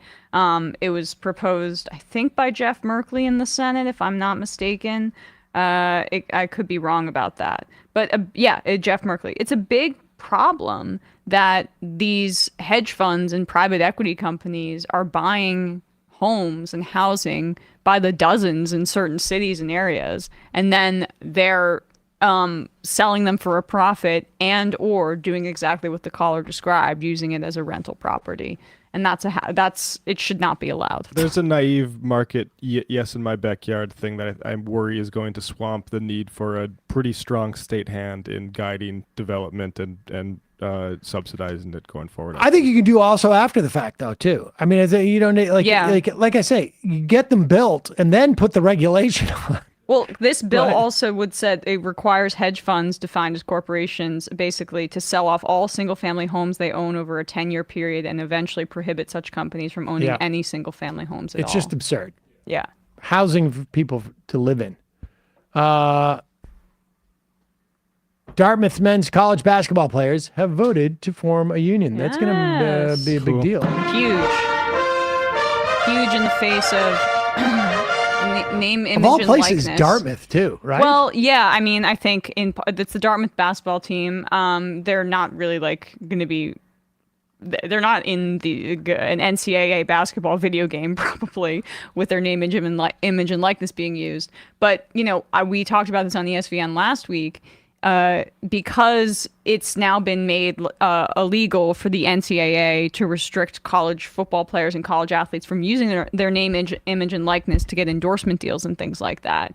They are reviving the NCAA college football video game, and EA Sports offered each of the kids to use their likeness in the video game $600 each. And so that was it, though, even though this game is like hotly anticipated because it was off the market for those very concerns for such a long time. And Arch Manning, who is the nephew of Eli and Peyton Manning and not the starter yet, but quarterback at University of Texas, refused to participate because he has the funds to say no to $600, but a lot of the kids don't. And the big problem is that there needs to be a standardized payment structure for kids, not just like colleges saying that, if McDonald's wants to endorse you here or a car dealership here, you can get paid legally. But there are kids that may blow out their knee playing college football who won't get an endorsement deal, but who should be compensated by the college for the millions and millions and millions of dollars that brings in, especially as college football moves towards like a Super League situation. So it's interesting and notable. And go ahead, Sam. I just think on the Dartmouth thing, what surprises me is that it's Dartmouth. Yeah. Not that it's a crew of basketball players who are not going to get, but that it's Dartmouth is not exactly the most progressive institutions. No. All right, do the IMs. I'll be right back. Yeah, and I'll keep reading some IMs, but to just finish my point on that, if you can get paid at the college frickin' bookstore, okay, getting paid as a college athlete is not a stretch because of the amount of revenue that those kids are bringing into some of these schools. I mean, hundreds of millions of dollars. It's a big swindle. The whole likeness thing, like, I'm glad like they can get a taste or whatever, but it's been a big swindle. Like, okay, kids, we know you're making all of this money to build giant facilities in all these towns across the country. You're not going to get any of that money, okay? Just relax. But if you want to sell your likeness to a nearby capitalist, sell some Audis or something like that, yeah, go grasp that. We won't stop you from doing that. It's a effing joke. The only thing that may save it is the fact that some of these schools that are getting hurt by this were like USC, UCLA, like areas where there's a lot of money, or University of Texas, Austin, the Longhorns, like that has lots of oil money down there, right? Schools that are, even Alabama doesn't have the same kind of big money donors as some of those big schools in big cities. Once those schools start to be like, hey, we're losing all of our talent to students that want to go get NIL money, then I think that's the only time there's going to be a change. Can I say this? I think college sports needs to die. I think we need to go the way of Europe. Well, I agree. I mean, are you kidding it's me? Over. Come on, kids, get out of there. I don't like college football for that very reason. I'll watch the national championship game, but it's exploitative. There has to be some kind of minor league thing, something else. Like let's get it out of here. Well, that's what the NBA is doing right with the G League. It just needs to be more robust. Hi, I didn't read one IM. I just kept talking about the NCAA. Good. Yeah, I'm done though. All right, let's read some IMs. Vermont Ben. On March 2nd, 2024, a Russian drone strike on a residential building in Odessa, Ukraine, killed 12 people, including 5 children. Murdered Ukrainian children are 4-month-old Timofey, 7-month-old Liza, 3-year-old Mark, 8-year-old Zlata, and 9-year-old Serhai. Dmitry Medvedev said in a lecture yesterday that the concept of a sovereign Ukrainian state and the concept of Ukrainian national identity is not Russian, must disappear. That is not Russian, must disappear. Russia is engaging in large-scale and deliberate ethnic cleansing campaigns and systematically working to eliminate Ukrainian language, culture, history, and ethnicity in areas of Ukraine that Russia occupies. Can I read an IM? Because now this person's saying I'm wrong, and I want to respond. Emma is wrong about the NCAA football game. $600 was the above-board offer. Many stars have been also negotiating under the table for more. Arch wanted more than they were willing to pay, and they told him to kick rocks. It's not because he can afford to say no to $600. I have no idea how that makes me wrong whatsoever. The 600, if there are some of the stars that are negotiating for more, this still doesn't negate my point that the kids that are still having their name, image, and likeness exploited by the game. But they were also offered a copy of the game. I forgot about that. Yes, they were offered a copy of the game. Wow. Okay, they're still getting exploited. It's still the same issue I'm saying, that NIL privileges the payment of the stars when the kids at the bottom of the roster also contributing their bodies to these institutions that are so deeply racist, by the way, specifically college football, Clemson, Alabama, Florida State. They want to exploit black kids. And so if you're trying to say I'm wrong about that, there's nothing that you said that contradicted what I said about this, where there should be a standardized payment for college players. So kick rock, seriously. Loki, proudly writing in uncommitted in my ballot for today's primary in California. Mr. Piffich, I just want to say I visited some friends from college, found a couple years of listening to MR has made a huge difference in my ability to talk to working class people about issues we all have in common without alienating them.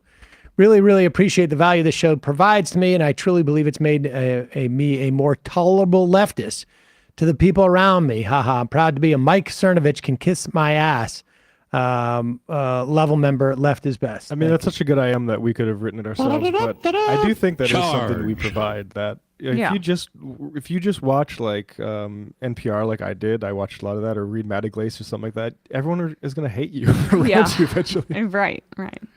Bobby Sue, I just saw the Daily Wire owner casting his ballot here in Nashville. Remember, those people show up to vote. Y'all better do the same. Angela from Alberta. Hey, Sam and Emma, it's my last birthday south of 50. My birthday wish is an end to genocide and Israel being held accountable for their illegal actions against Palestine. We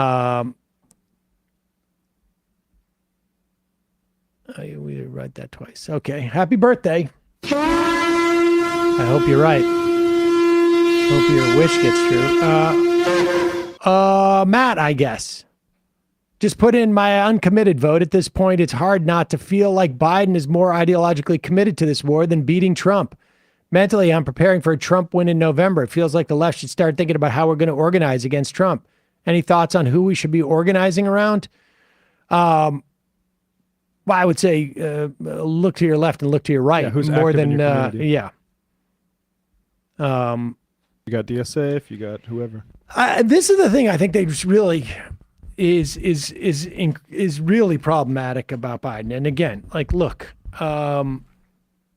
I think at one point there's, the Biden campaign and the administration is going to have to take responsibility. Maybe they'll win. Maybe they're right. But they're increasingly, it feels like they are out of touch. Look at this. I happen to believe that, yes, if Donald Trump becomes president, it's going to be very, very problematic for, American democracy as to whatever that means. I think like the rate in which we will become less democratic, small d, will increase. The functioning of our government in protecting citizens in, areas of labor, antitrust, EPA, FDA, et cetera, it's going to be bad. Like it was really the first bad. time. Like it was the first time, but worse. Yeah.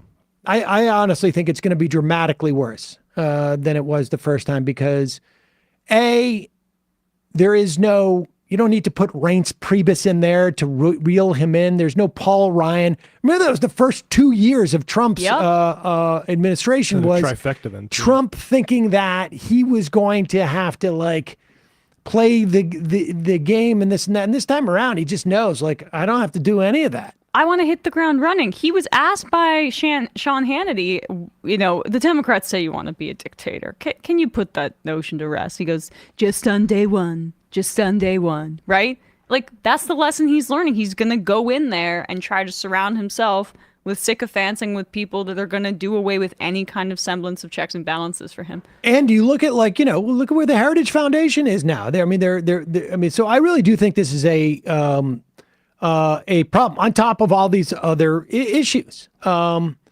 it is hard though to, and so when you hear, the Democratic apparatus and the campaign and the extensions of it saying this is the fundamental core argument and issue. Well, if that's the case, then why would you risk it to be so supportive of something so horrific?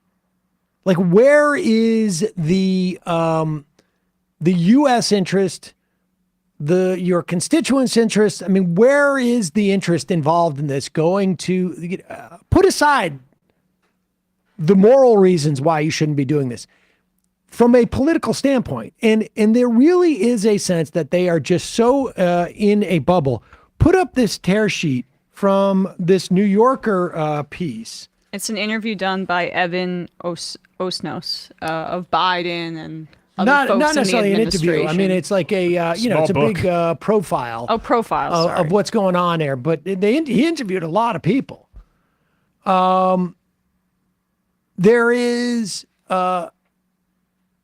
has been this sort of notion of maybe he's in a bubble, and again, remember, this is on reporting that they're hiding the president from protests, et cetera, et cetera.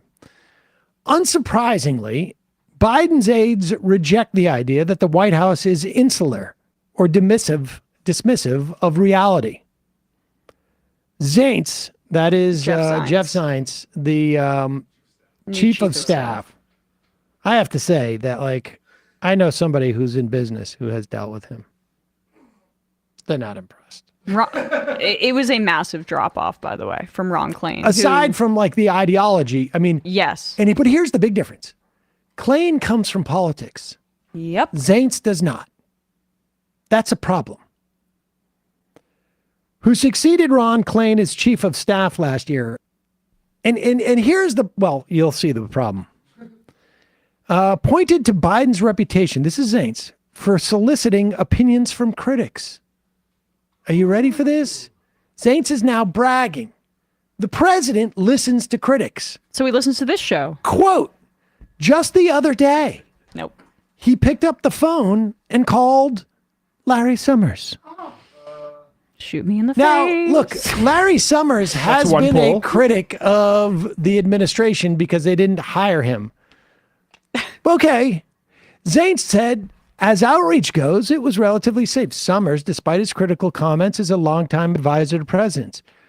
Biden's other occasional calls, you ready for this, range from the columnist Thomas Friedman to the Senate Republican leader Mitch McConnell. That's how you pressure test decisions, Zients says. Now, the problem with somebody not coming from politics, put aside the fact that Zients' politics, the extent that he has an ideology, and my guess would be I don't have an ideology. I am completely just for the common sense stuff, tax cuts for rich people and whatever it is. But the problem with someone who not coming from politics is they have no idea of what 360 degrees means or 180 degrees means. They have no idea what the pressures are so that you can actually, quote, pressure test the decision. Yeah. That's all the constituencies spoken for there between Larry Summers, Thomas Friedman, and Mitch McConnell. Exactly. All three white guys. Not just all three white guys. All three conservatives, yes. Not just conservatives. You could have said Matt Iglesias and made that whole thing a little bit more diverse. But you have three old white guys. Conservatives. Who are conservatives. Who think that Biden's being too far left on things. Does he ever, Zients doesn't even think to say perhaps a left-wing critic of Joe Biden. Perhaps a left-wing critic of Joe Biden. But it's just this is like me going in and being installed in as a CEO of a logistics company and going I have really covered all my bases. I've definitely spoken to, one person who drives a truck in one area. It's not I mean, putting aside how horrific that sort of like narrow, tiny slice of our politics is, if he was only talking to, I don't know, anarcho-communists as a way of pressure testing something, that would also be a problem in the country. This is like me reassuring everyone, like, yeah, I get all sides. I talk to Bhaskar Sankara, Chris Hayes, and Jamie Peck. And but that's even wider of that's a significantly wider range than these three. I mean, that's the amazing thing about it. It's like it's an abject failure. You literally have just covered 4 degrees of the American political spectrum, which is a fairly narrow spectrum to begin with. And you've just covered like just the tiniest slice of it. It's unbelievable. And what's even more shocking is that if this was the reporting on that, but this is the guy trying to sell. Yes. It's just amazing. Well, why is Biden pivoting to the border or the right on border or running to the right on the border? Why can't anybody who supports Palestinian rights break through, seemingly, except a little bit now? Can we just go also to that other quote from this piece about abortion? This is also what, Yeah. I mean, this is like strength to strength. It really makes you wonder, is there any political people around Joe Biden at this point? I think Ron Klain's departure really, really was a bad sign, honestly. A bad sign, or just simply it brought about bad results. Yeah.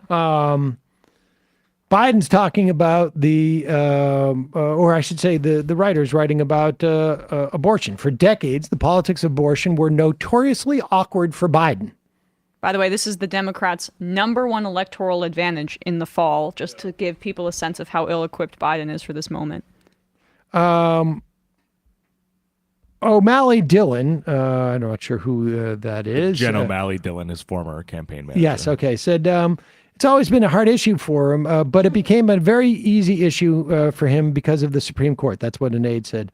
O'Malley Dillon recalled that when the decision came in the case called Dobbs v. Jackson, Biden's immediate response was, how is it that we are rolling back 50 years of rights? I don't know. It's exactly what the Republicans have wanted and pushed for decades. He could have asked Mitch McConnell about that in one of their calls. I asked Biden what he would do in a second term to protect abortion access at a federal level, and he said, pass Roe v. Wade as law of the land, he said. Okay, all well and good, exactly what you want him to say. Until Democrats would need to win control of the House and representative and gain seats in the Senate. But Biden expressed confidence. A few more elections, like we've seen taking place in the states, would suffice. He said, you're seeing the country changing. And then, reiterating his position on Roe, he said, I've never been supportive of, it's my body, I can do what I want with it. But I have been supportive of the notion that this is probably the most rational allocation of responsibility that all the major religions have signed on and debated over the last 1,000 years. Religions? Religions. It's a framing that irritates advocates. I mean, look. Yeah. I'm a little irritated. I mean, the point is, like, look, at the end of the day, all I care about is what he's going to do. I don't care what's in his heart. But he's running for re-election. He has one, bedrock issue in which is generating the most, call it enthusiasm, the most likely to energize your voters. For a moment, put your intense arrogance to the side and speak in a way that will not make it seem like you're waffling. I get from an action standpoint, but look, this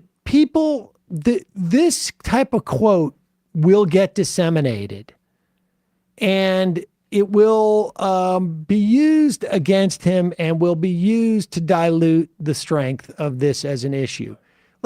You cannot say that we're running on the notion that this is an all hands on deck moment. Yeah. And then be like, except for these couple of things that I'm doing. I'm not about it's my body, it's my choice, because all of the major religions have decided on something that I agree with. How can somebody who has been in politics and been in the Senate for decades view the right of an abortion through a religious lens? It is astounding to have a Democratic president speaking about a woman's bodily autonomy within the context of what religious leaders think about it. I don't give a crap. I don't give a crap. I mean, the bottom line is, like, he can think whatever he wants, but how can you talk like this 6 months out from an election? I have to flag the party people too, because my big concern is how the Democratic Party is actually reacting to this issue. And when I see someone saying, actually, this became a really easy issue for him after Roe v. Wade, I wonder how urgently they are actually to move to get it off the books at all as an issue, or if they just like it propping up a guy who shouldn't be. Like, I mean, imagine without this issue where he'd be at. Well, no. He's saying that it was easy for him when it was resolved by the courts. But now it's easier for him. So it's like they. No. I think it's the opposite. Oh. I think it's the opposite. Oh, I thought they said like it made it easy because like even he looks like he's a pro-choice person now. Oh, no.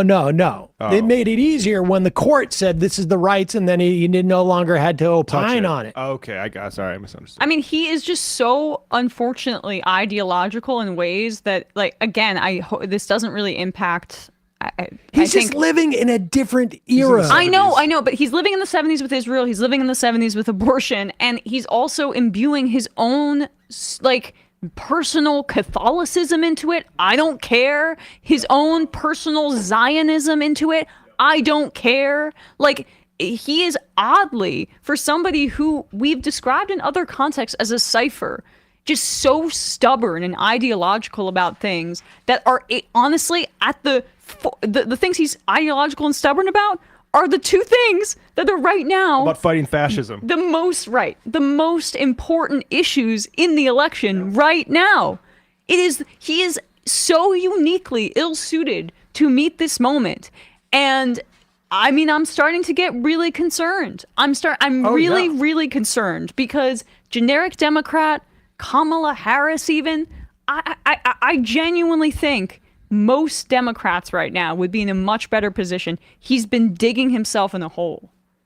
And I want the Democrats to win in the fall. I'm terrified. Yep. I haven't even begun to process what another Trump presidency would look like because we're so wrapped up in what's happening in Gaza right now. It's going to be fascists on the march and then liberals blaming the people who are upset about a fucking genocide. Yeah. Well, that's already happened. Like Aaron Rupar all over the place. The leftists are going to hand this to Trump. Do something about it, buddy. Here's the thing. Biden. Morpheus says Biden's consistent on this. He said the exact same shit debating Paul Ryan back in 2012 election. I have no doubt, but that's exactly the problem.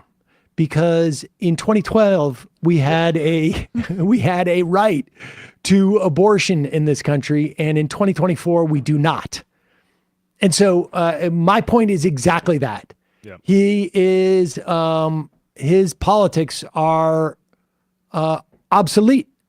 And the idea that he has surrounded himself, that his chief of staff is not a political person who does not come from politics. Yep. I think is like really, it is showing what the problem with that is. Because someone who knew politics, even if they had bad politics, would be aware of what is going on around him. And those voices that he would allow pass through the gauntlet, because that's what the chief of staff does, is basically say, whose voices you're going to be hearing from. They would be different. It is a problem. It's a real problem. It feels like when Britain was going to war, like World War I, with like wooden ships and stuff like that, and they just all got just decimated immediately. That's what it feels like going in this election. Like. Yeah. Calling from an 818 area code. Who's this? Where are you calling from? Hi, my name is Pete. I'm in Encino, which is part of L.A. All right, Pete from Encino. What's on your mind? First of all, Sam, have you voted yet? Have you put your thing in, whatever? I don't live in California. Oh, your primary's not today. No. That's right. No. My son's in New York, too. Yeah. Anyway, I did vote last night. And I thought about doing no committed because I know this is not a contested state, so it would be a safe vote. Right. But I went with Biden anyway, and I know I'm going to incur the wrath of Emma there. So, but anyway, why not me? Oh, okay. But she's more vociferous, I think, about the whole issue than you are, or more adamant, or don't you think? Do not presume my wrath, good sir. well, I got no wrath for you. Well, so why? I don't mean for me. I mean regarding the issue of but why? bombing of Gaza. Why? Why did you vote for? Yeah. I guess because I feel more strongly that, locally, and I'd also admit a bias toward prior to the whole Gaza thing, or the the whole Gaza thing towards Israel. Not the right wing government part of it, but its basic existence.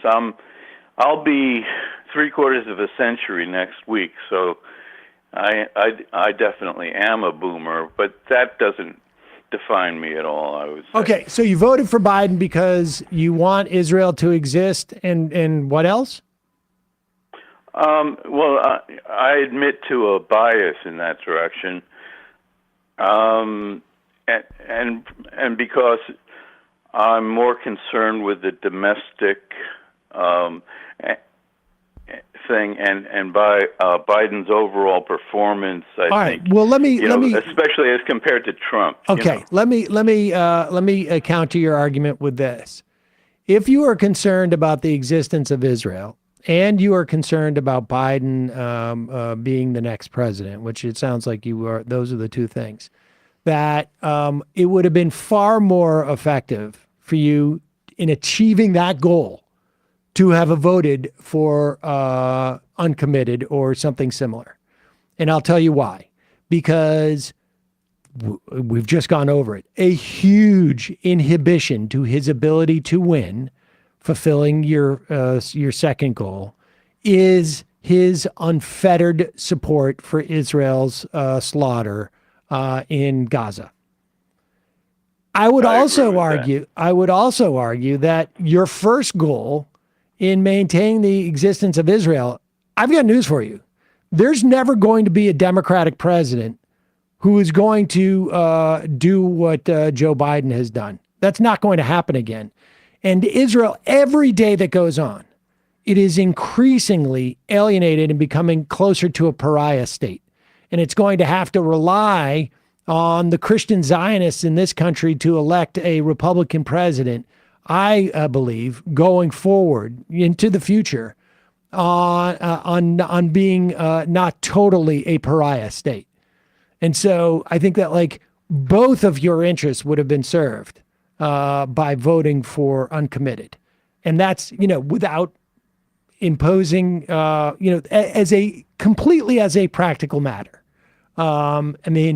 So I think, one vote's not going to make that much of a difference. But in terms of servicing both of your stated goals, I don't think that helped. I'm sorry. Well, yeah, I don't think it hurt that much either. Well, if you're going to vote, you have to assume that it's going to either have a positive or a negative impact on your desired outcome, right? Otherwise, there's no point in voting. I get it. It's butterfly wings. That's all we're talking about. It's one vote. But I'm telling you that to the extent that there is a net, it's tiny, maybe hair thin, you voted against your stated goals. Mm-hmm. Okay, I see your point. All right. Well, I appreciate the call. Sure. Thanks. Okay, thanks. Bye. This is an opportunity, this primary is an opportunity to basically say to the Biden campaign, I understand that that we want you to win, but what you're doing is wrong and you need to change course. That's what the old uncommitted campaign was about. I mean, how can we say we don't approve of you without saying we want to support the other guy? It's like the perfect way to do it with an action. Yeah. These are people who do not want to vote Trump, but they want him to change course. Calling from 562 area code. Who's this? Where are you calling from? Hi, this is Carlos Peña from Los Angeles County. Carlos from Los Angeles County. Yeah. What's on your mind? So, yeah, just to follow up. So I've had issues with like liberal Zionism. I think Malcolm X said it best, the whole fox versus wolf situation. And my issue has been since October 7th, I've noticed a lot of liberal Zionist talking points coming from y'all. Liberal Zionist talking points coming from y'all as in us? From us. Interesting. Okay. Yeah. Well, for example, so on 11/1/23, Emma Vigeland stated, sorry, I was about to say. That Israel has a right to exist because it does? Yes. Okay. Yes, so let me exactly. clarify So those settler comments. colonialism Let me has clarify those the right to comments. exist. So I probably should have been more clear that I do not believe that the Israeli people that live there, not the illegal settlers, but the Israeli people that live there should be expelled. I believe in a one-state democratic solution in which Arabs, Palestinians, and Jews in the region live together under a democratic system. Does that clarification satisfy your criticism? Well, my issue is with supporting the continued existence of a settler colonial project. Which I don't. Well, I mean, you mean the state of it, or are you talking about it in its current form? And that's the other thing, Sam. Your whole. Well, wait. No, I'm wait. No, I'm answering. Okay. I'm answering. The question that you just raised was my second point, where you're trying to redefine what anti-Zionism is as anti-apartheid.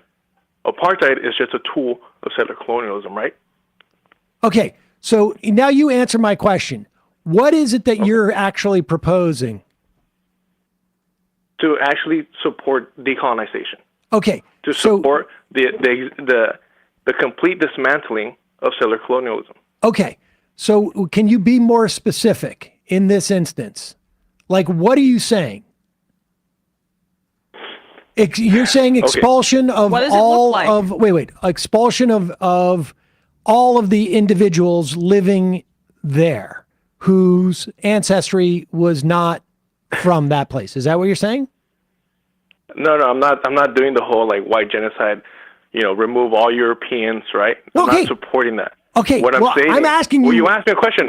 Answer what I'm asking. Bro. Yes, answer. That's what I'm saying. Okay. It's your questions are rooted in a Eurocentric mind frame. That's why I had to dispel that first, right? So I'm not supporting this image of a white genocide of removing all Europeans from the area. But what I am supporting is dismantling the whole structure, right? We've seen in South Africa, you could remove the so-called apartheid state, but the people that still own the means of production, that still hold power and resources, are still the Europeans. Okay. So you have to dismantle that aspect of it in order to actually succeed in a decolonization process, right? Okay. We see it here, right? Sure, Native Americans have sovereignty to a limited extent, but it's still a settler colonial project that you benefit from more so than the indigenous people, right? And agreed. New Africans, right? Okay. So you would also support the dismantling of not just the U.S. empire, but the U.S. settler colonial project as well here, right? Okay. So if I understand what you're calling for is,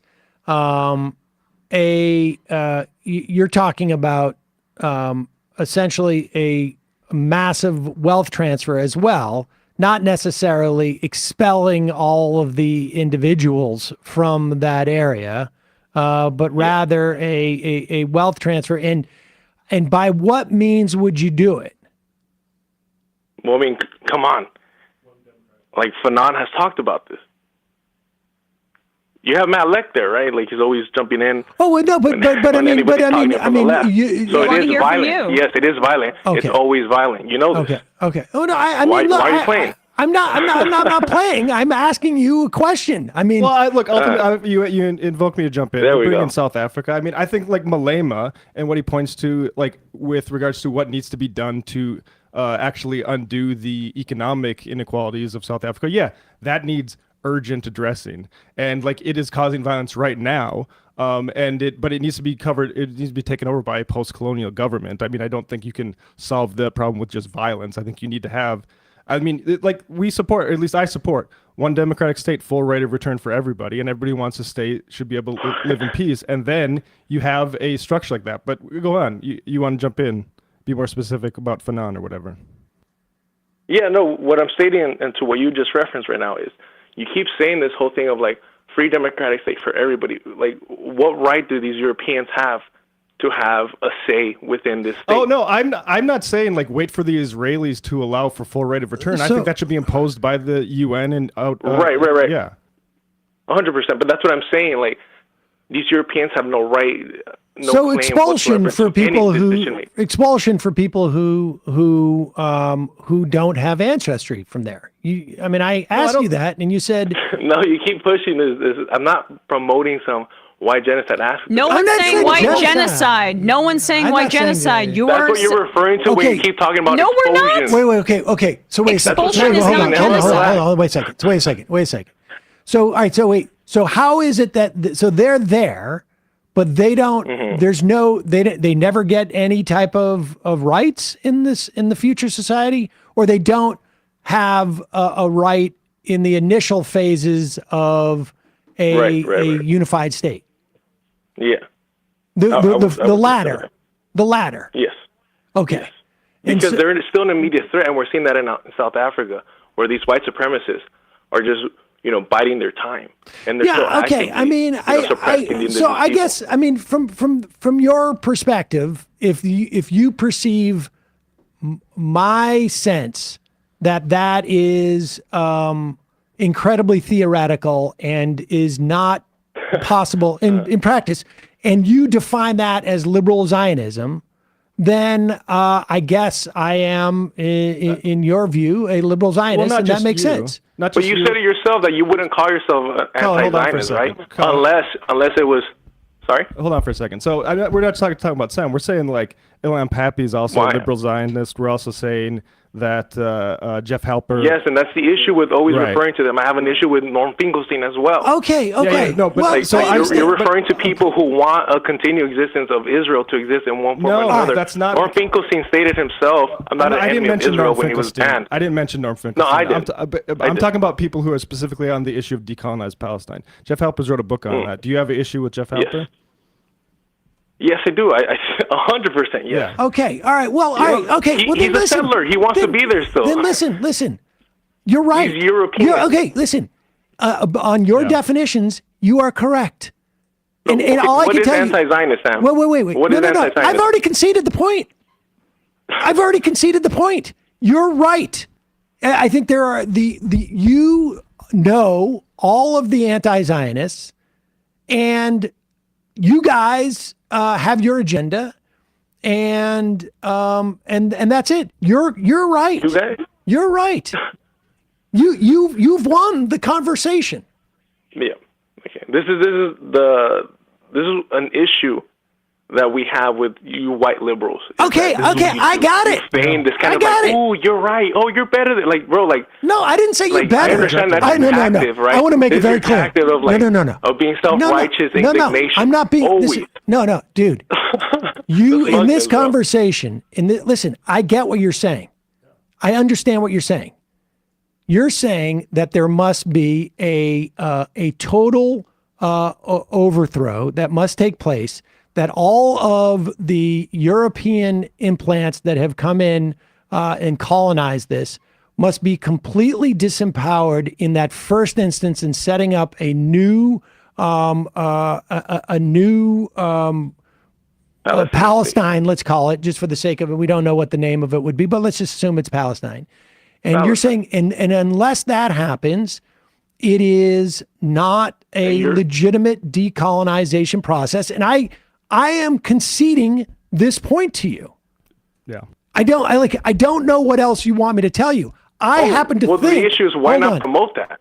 Because I think promoting that is a pipe dream. Yep. It is completely divorced of the reality that exists. And if you think millions of people are going to say, okay, we're not going to do that, then I honestly think that you are not in touch with reality. The theory that you can have may be correct, and I am conceding it. And if that makes me a liberal Zionist, because I have that position, I feel like relative to the company that you have put me in, I'm not terribly concerned about that.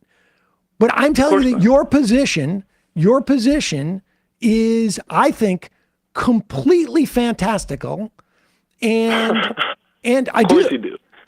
You're gone. You're a settler. Of course, you believe that it's an improbability, right?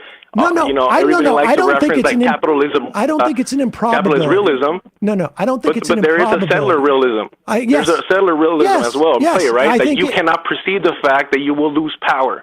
Right? No. I can perceive. Who's the we here, actually? No. Actually, I want you to expand on the fact that you just brought up Norm Finkelstein and you gratuitously to talk about. And when you say we, who are you referring to when you're talking about Sam? Huh? What do you mean? Settlers, Europeans. Hold on. You're talking about white people, or are you talking about Jewish people? No. I mean, white people. Why are you pulling this anti-Semitism thing? Not even Sam's pulling it. Well, the shoe fits. No, I think look. Have some self-respect. Listen, I think within the context of this country, but why?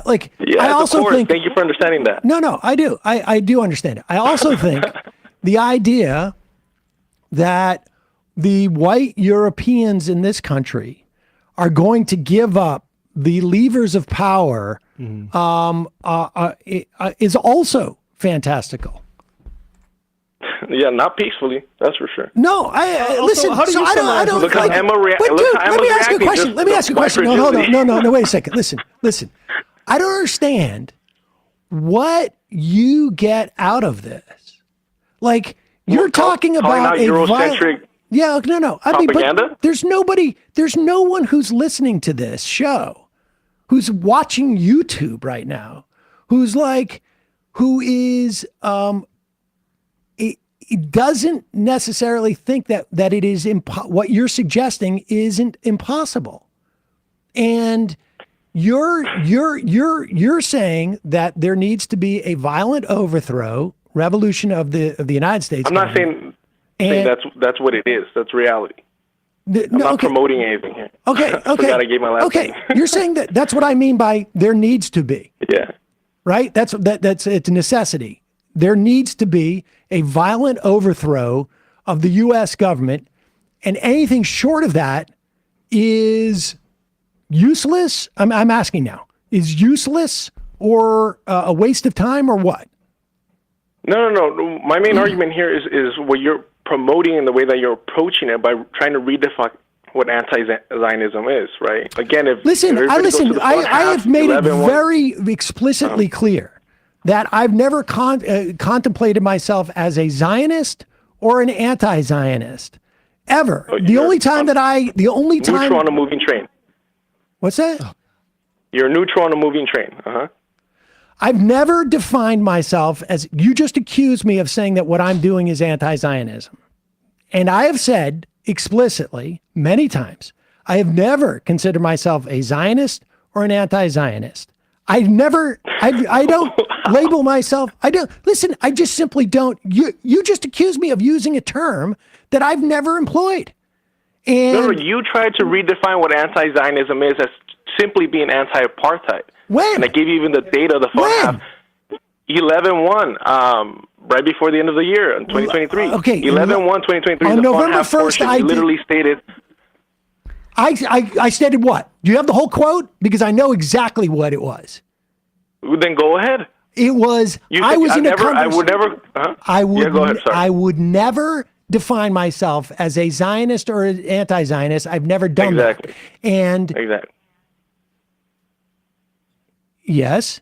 Actually, can we switch? Yes, let me just switch up here. This is just one thing. You invoke Fanon. Elaborate. You invoke Fanon and then punt it to me. All right, elaborate the relevant point. You brought his name. No. I was referencing towards Sam asked how. I understand you're the leftist guard dog here. No, I get that. Your boss is your best friend. I'm but saying when I'm stating elaborate. that, You have the chance. That's what I'm Elaborate on doing. Fanon, the relevant. You brought his name up. Go on. Hold on. Well, for he one was second. asking how, and I said through right. That's Fanon not. That's mentioned that's through all you got violence. to say. Just violence. Fanon equals No, violence. no. That's all you have to say. He asked me a specific question, and I answered. Okay, If you want wait to a go second. through a whole Wait, retro, we're dancing This all over is the your place. job. I understand Is it. Yasser Arafat, was he an anti-Zionist? Oh, he was a sellout, right? The Palestinian Authority is a sellout, and you mentioned yourself that you wanted to see him burn alongside Ariel which Prime Sharon. Minister did you mention? Ariel Ariel Sharon. Why would you equate those two? Why would you equate the colonizer with the colonizer? Because I know you weren't referencing to him. I'm selling out the Palestinian liberation. So why did you equate those two things? Why did I equate Arafat and because I both think they contributed to.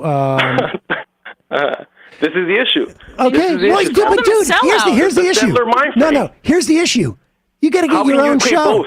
You got to get your own YouTube show. Hey, Because deculturation. that's This is all where I started you to call out people care like you. about. That's all you care about. Deculturation. There it is. There it is. Deculturation. Okay. Check out Black Power Media, Breakthrough News, who actually do real journalism. Okay. All right.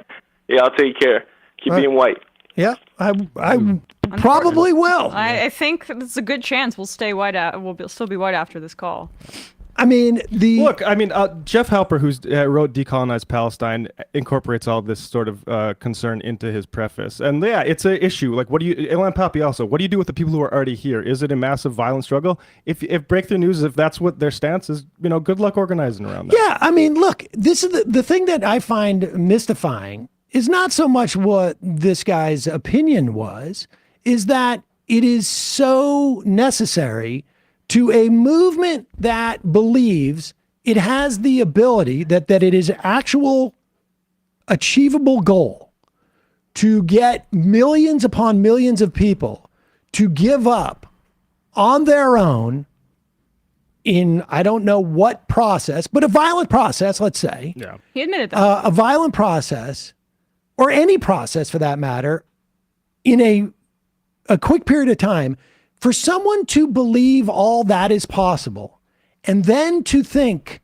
that I know the best way for me to spend my time in achieving that goal is to even focus on anything that happens on this YouTube show is bizarre to me. It in many respects, it puts, because I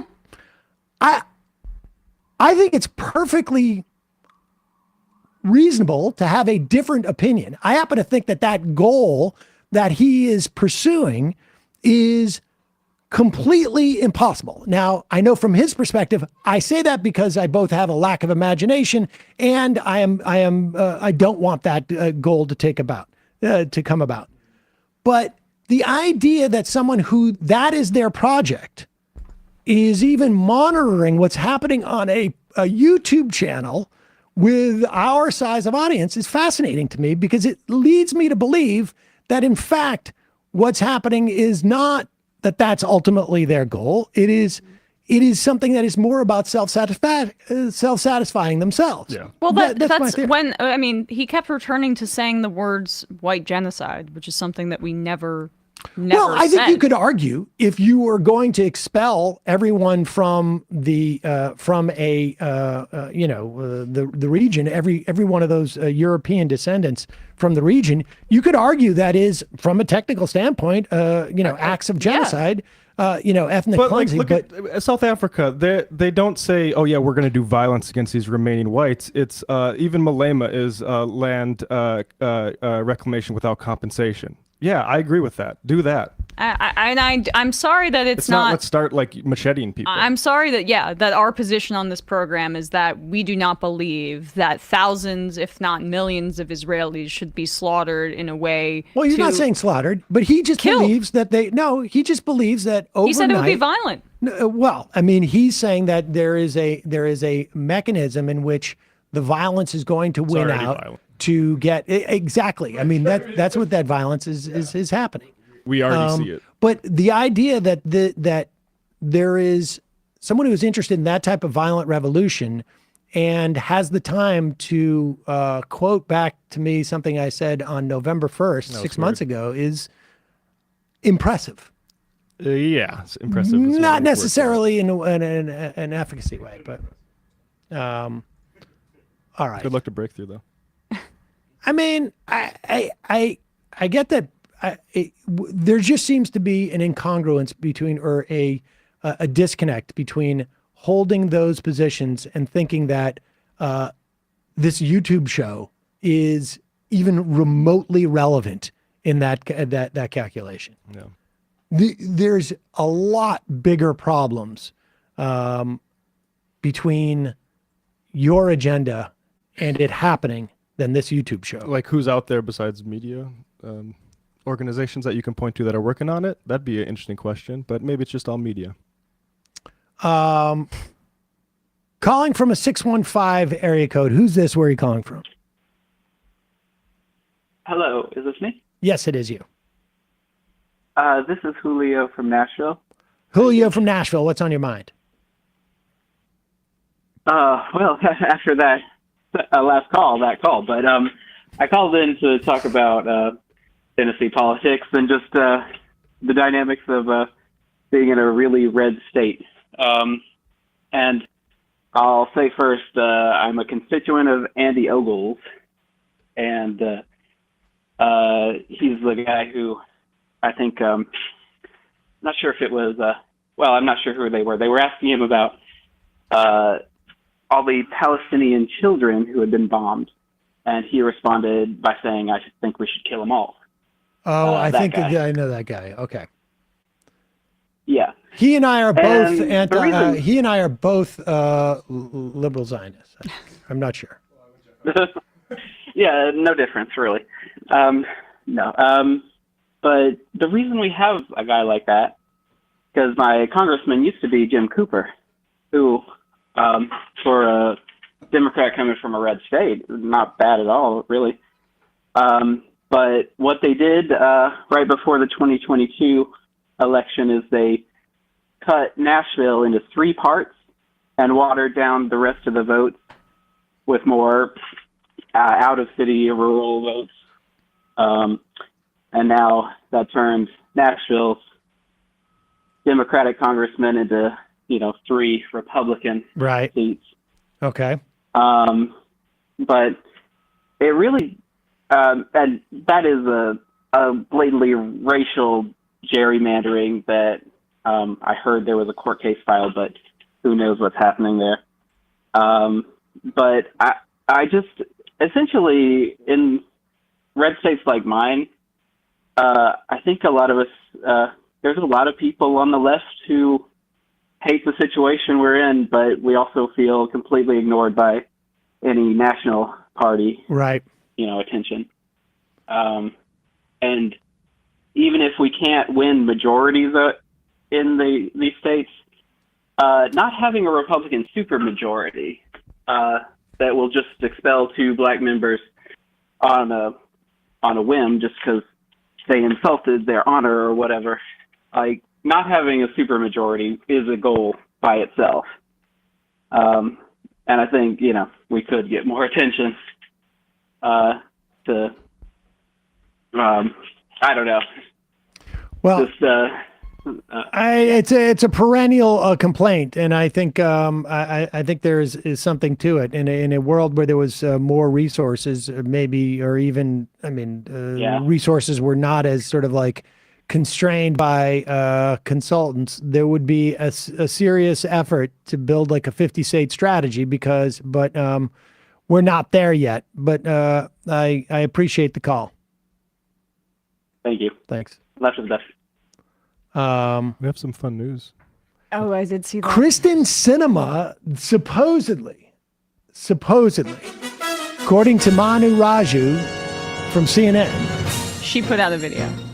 she did put out a video? Whoa. Okay, let's see this. And you're close every time, Sam, but it's Kirsten. It's Kirsten. I don't Kirsten. care. I'm never going to have to talk to her about That's her fine. again. All right, so here's a statement from Kristen Cinema. Kristen Cinema, she's changed her name to Kirsten, and I don't care. In 2017, I warned we were approaching a crossroads. Our democracy was weakened by government dysfunction and the constant pull to the extremes by both political parties. I promised I would do my best to fix it.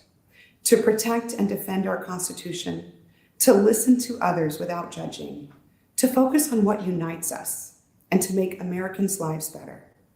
Through listening, understanding, and compromise, we delivered tangible results that make America safer, stronger, and more prosperous. Yet, despite modernizing our infrastructure, ensuring clean water, delivering good jobs and safer communities, Americans still choose to retreat farther to their partisan corners.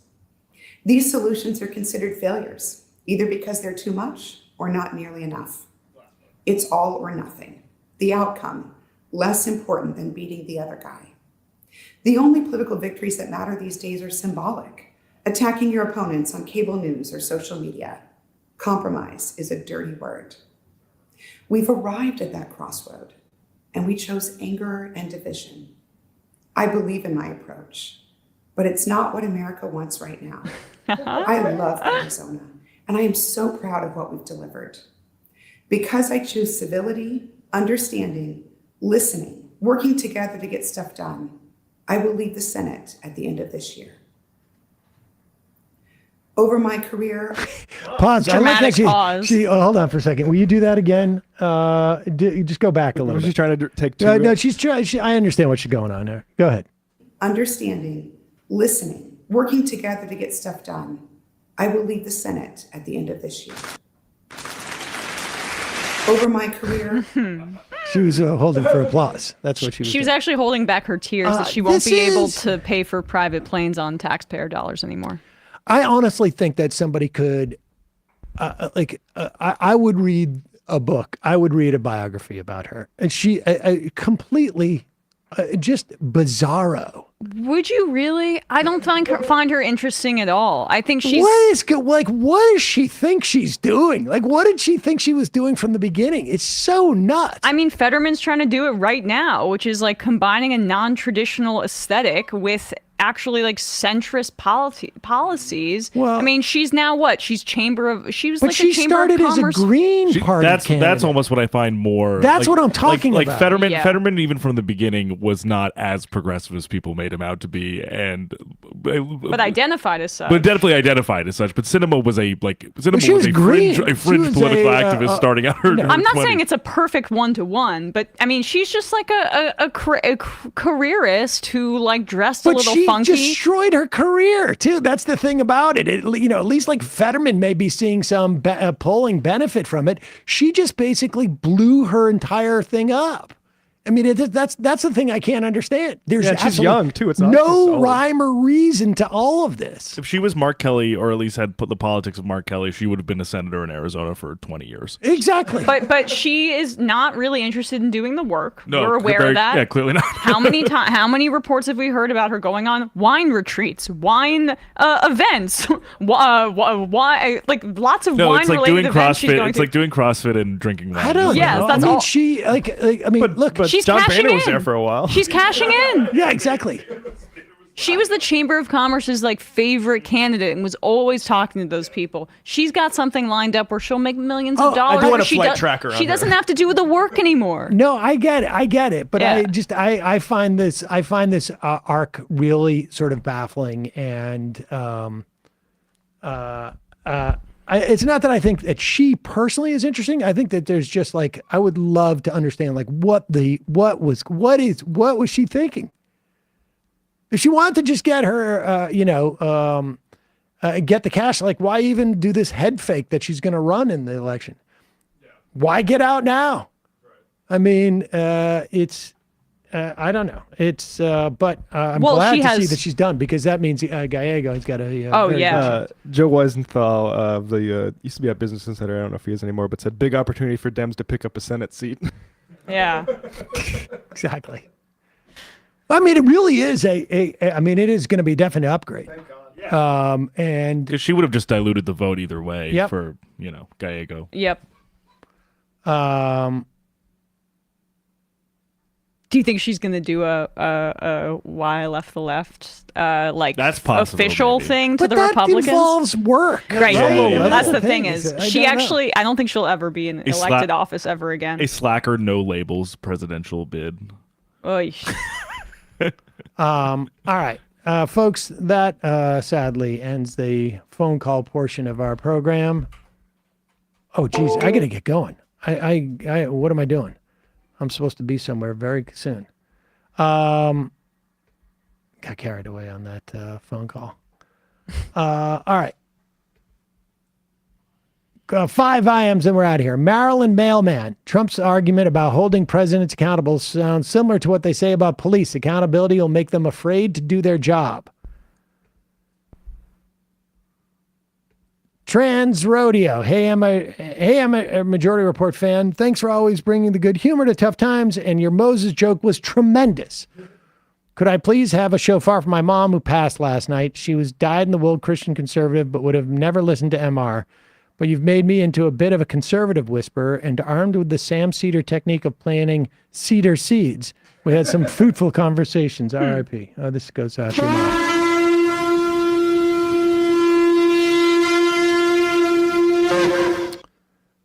JR in Philly. I can answer Joe as to how we roll back 50 years of rights. I have about 20 years worth of emails in my inbox telling me to donate money to protect abortion, which they never effing did. Ryan from Rochester. What do we do if Trump goes full fascist dictator and comes after the left? Does MR have a plan to stay active? How should the leftists be prepared? I don't think we're quite at that situation at the moment anyways. This is number 5. I don't think they'll come after us first. Dave from Jamaica. Pedantic calls back to back. Yes. All right. One more. Sorry. And the final IM of the day. Punch Drunk Pulpit. That Spanish settler that called in was one of the most self-serving cowardly creeps to call him for a while. Genocide is happening before our eyes, and he's using it to be publicly smug for all 3 people in his political movement. I mean, it is, it seems very self-satisfying, but if that works for them, that's fine. Yep. It's, I don't even feel like I have to argue as to whether that's helpful or not to anything. I hope Hamas is listening. All right, folks. Bradley, Matt, Emma, great job today. See you folks tomorrow. It might take all the strength I got to get to where I want, but I know somehow I'm gonna get there. I wasn't looking when I just got caught between the truth and the light bar, but finding out won't make me feel any better. Yeah, I know the clock is ticking, but the meds are gonna kick in, and my pilot light shining bright. I get somewhere the choice was made, for the option where you don't get paid, for the road that bends before it finally breaks you. I guess somehow I lost my drive between the 101 and the 5. Do you know how far the detour takes you? Yeah, I know the clock is ticking, but the